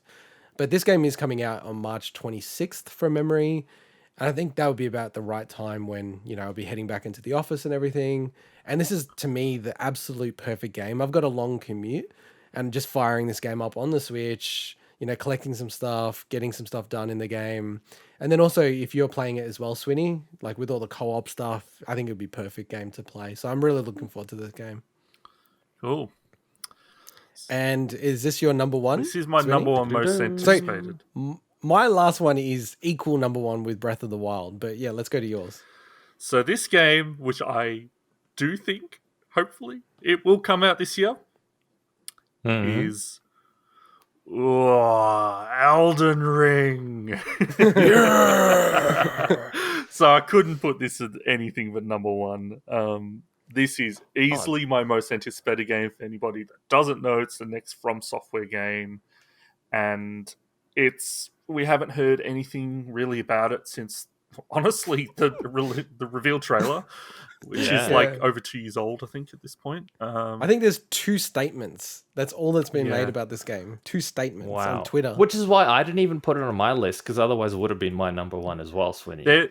There is, but I wasn't sure if it was actually coming out Well, this that's year. why I said it could be games that we don't have a release date. So I'm hopeful. It's very possible, of course, it might not, but it was announced E3 2019, June 2019. So the one... Okay, it's not that long ago. It's a year and a half, so... They started development of this game in early 2017. And the one thing is that I obviously hope they nail it's meant to be an open world game, or more of an open world game, which is different than the other Souls games and that. So I really hope they nail it. That's it. Mike, what is your unordered? Well, that would have been it if I was confident that it was coming this year. But since I don't, the one that I do believe is coming this year is Vampire the Masquerade Bloodlines. Oh, nice. So I don't really know much about these games. So yeah, different. So I played a little bit of the original, but not enough. And I've always sort of thought the series looked really, really cool. So I think this would be a perfect opportunity to actually get into that game was delayed from last year, don't you? Yeah. Okay. Which I think is always a good thing, rather than what other games have done. Yeah, but I think didn't a certain game I keep talking didn't the project lead quit? I think it was something. There was something there. There was a story that we covered in the show. So hopefully that game's in a good place, because I'm looking forward to that as well. It looked like the trailer that I think is probably playing right now, if you're on YouTube and you're watching this, is gameplay footage, and it's an interesting one because I've been playing Cyberpunk, and to me at least, that's set the bar right there in terms of character design and bugs, graphics, and bugs, of course. Yeah, so I'm like, it kind of felt a bit cyberpunky in that sense, and I was a bit worried that I'm going to be disappointed at the lower graphics potentially, because it'll be hard to sort of do what Cyberpunk did. But at the same time, I think once you get into it, it doesn't really It's more about the gameplay and the RPG elements and the story and stuff, which look pretty cool in that game. But I must admit, why- I'd take a game that's solid, that didn't look as good as Cyberpunk, rather than a game that looks like Cyberpunk and runs like Cyberpunk. So yeah, absolutely. But again, not to talk about Cyberpunk again and again. I've been playing it more, not as much, unfortunately, because of time constraints and stuff. But I've continued playing it, and I'm digging the hell out of it. And I also spend quite a bit of time. I sent you guys some of the photos I've been taking in photo mode. I'll stop in the middle of a conversation and go, "Oh, that's a really cool photo opportunity." Pause and then just take photos, and that's dragged on my hours way more than they should be. Nice. All right. So what's your my equal number one? Yeah. Equal number one. So these ones are ordered. So Breath of the Wild is equal to this. Yep. Is Wonder Boy Asher in Monster World? Yeah, right. No. I was going to say Cyberpunk. That it got out I was going to build up this whole thing about early access game. It's going to come out next year. I was almost going to put Cyberpunk because, like, next gen Cyberpunk. It's kind of valid though to say. I have it's kind that. of valid. Yeah, I have that on my list. My number one on my actual list on my screen is a bug-free Cyberpunk 2077, which will come out this year now. It will come out. No. So my equal number one, and I do think this game is going to come out, is Elden Ring. Oh, So yeah, Oh, I interesting. so far as like, I actually think I'll pick up a PS5 if it's only available Just on for it? PS5 Wow. if it comes out. Now, if it comes out on PC at the same time, which by the way, it's not they've only already available on PS5. You're talking about available on next gen consoles. Oh yeah, it's actually available on PS4. No, because it was Interesting. shown off at a Microsoft thing. I'm talking like it's not Yeah, a PS5 exclusive unless they change that. Oh, okay, cool. Yeah, look, if it's on PC, I'll get it on PC. But having played the very little amount of Dark Souls and Demon Souls, I do like those. Well, I don't love those games. I haven't played them enough, but I know I will love them. I'd love to get on a game that's coming out like this, like from Software, when it comes out. So I'm really actually keen. No to play walkthroughs, this no game. guides, Yeah, no yeah, wikis. exactly. Because that's exactly. I think Swinny, you're the same as me. The very first time I play those games, I go into them completely blind intentionally. I don't want wikis. I don't care about any of that crap. I just want to actually enjoy the game as it is. And then if you hunt for achievements and stuff, you can read the wikis. But it changes the game quite a lot when you start wicking things. Yeah, and that whole discovery thing. I think this kind of game has a huge element of people discovering new strats, and you're like, oh, okay, that's a really good way to do it. It's not just that; it's discovery of the lore, discovery of and these games have very obtuse secrets that you would probably never find if someone else hadn't found it, and it's that sense of community discovery that is great, which is awesome. Yeah, and I know that he gets shat on a lot now, which I think really unfairly, like crazily unfairly, but it is also really cool that the lore and I guess at least the overarching story is going to be structured by George R.R. Martin, who, again, people got to separate like the TV show from the books with Game of Thrones. But, he's an amazing crafter of a story and just to drag you in as well. So this game's just literally got everything going for it. I took the whole we think it's going to be released thing pretty seriously. So there's games that aren't on my list that it may have been if they were coming out this year, but I don't think they are. And then I do actually think Elden Ring will come out this year. If you look at From Software's history, and I went all the way back to when they started developing games to when they released them. This game, if it goes to the end of the year, it'll be like 5 years. The normal cycle is about 2.5 to 3 years. Yeah, and they. So it's but I already do way think beyond that. Normally when they reveal, like, it doesn't take that long for the game to come out. Yeah, so and they have two teams running at their games internally, which is another thing. So they leapfrog their games. So this team, it's been working on this game for 4 years. So 17, 18, 19, 20, 4 years already. Because they said that they started working on it in early 2017. So I think it'd be pretty shocking if this game didn't come out this year. And also it's coming out on PS4, unless they change that. Having a PS4 game come out next year, it's just probably not so wise. I have a feeling this will just be a next gen. This will turn out to be next gen. I think again, like I'm not against that. I don't have a next gen console, but I'm not against that. I think I'm it's not fine. against it at all. Yeah, We need more next gen only games, honestly. Yeah, and I'm probably likely this is going to be like a big September, October game. But if it comes out earlier, that'd be cool. Really looking forward to it. Did we want to loop back just quickly on games that we thought weren't going to come out this year, but would potentially be on the list? The next Mass Effect. Okay, yeah, but that's way Yeah, away. of course Yeah, but I'm just saying, like, of course, that's a Maybe. game anticipating, but it's not likely to Yeah. come out. Obviously, anything relating to Final Fantasy 16. Which I think, like, I was toying with that because I think that might come out this year. I don't think it will, simply because I just looking at what they've done in the last few games, I don't think that'll be a next year. I think it'll be the following year myself. Well, two of the games that would have definitely been on my list if there was more clues that they were going to come out this year is a new Mario 3D platformer. So if you look at, again, the development cycle of Mario 3D games, they've been on a pretty constant churn of 3 to 4 years, and they're going to smash past that if they don't release a game this year. So I always thought there was going to be like an Odyssey 2, like pretty much what they did with Galaxy. And I'm still shocked that they didn't make a DLC. Like, I was very adamant that if they don't do a DLC for Odyssey, it's because they're just taking all that DLC stuff and making a full game out of it, which is what they did with Galaxy 2. But yeah, it's weird. Like, they're a weird company, Nintendo. It's pretty much impossible to predict. And another game that I don't think will come out this year is Metro Prime 4. That was my next one, yeah. So That would have been maybe number one, to be honest, over Breath of the Wild 2. Just to see how that's shaping up. But yeah, that feels like maybe it's not even going to come out next year. That game. Mike, other than Elden Ring, are there any games that you're super looking forward to that you don't think will come out this year? Nothing that I can think of. I was Starfield? actually struggling to Starfield? think. Yeah, sorry, maybe Starfield. Yeah, that would definitely be something that I would love to play. But I was struggling to really. There wasn't a big game that I knew was coming out, like Cyberpunk, when that was announced. I'm like, I can't wait for that. It's gonna be huge. Well, Elden Ring, right? Elden Ring's it kind of thing as well. Yeah, and I would have put that as number one as well if I was confident enough that it was. But I thought we had to know it was definitely coming this year, because otherwise, yeah, absolutely. Obsidian's Avowed is another one that I don't think will be this year, but that's another one. So there's so many games you could just keep talking about.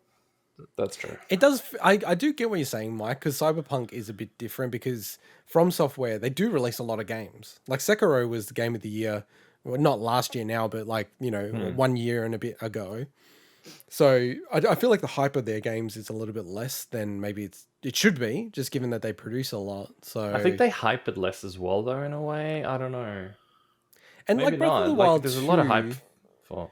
I'm super hyped about that game, but I think just because it's a sequel and Breath of the Wild still has that lasting memory for everyone, I think the hype around that is a little bit less. Like, there's probably I can't even think of a game that, there's no game that has the Cyberpunk 2077 hype behind it. No, right? but I also think there's less marketing around some of these games. So Cyberpunk also had ongoing marketing in the Twitter account, and there was stuff that constantly drove the hype. Yeah. Whereas I think with Elden Ring, the From is generally pretty quiet, I think. So yeah, once Starfield and Elder Scrolls 6 start to get closer to release, then the hype machine will go crazy for those two games. It's very possible as well that absolutely. we'll get announcements of other From games like Armored Core and stuff this year. So that's true. Yeah. That's true. All right, that was pretty cool. We'll post all the sort of what the games are, in like the show notes and maybe the YouTube clips as well. But I think that was fun to do. We'll have to loop back next year to see if we got the predictions right, I guess, in some cases, if Elden Ring actually came out this year or not. All right, well, we've gone pretty long, so let's wrap the show up. Again, if you want to help us out, hit us up at Bigwig Pod on Twitter or jump in the YouTube comments. Reach out to us. Make sure you give us a like, subscribe, tell some friends about the show. Don't forget my OnlyFans account. Your OnlyFans, oh Mike. And then probably the most important thing is... Sorry, have we checked there is not an Mike already? If there is, it's fine. I'll let you check it out, Sweeney. And then probably the most important thing to do is give us a 5-star review of your podcast service of choice. But with that, bye-bye. See ya. Ciao.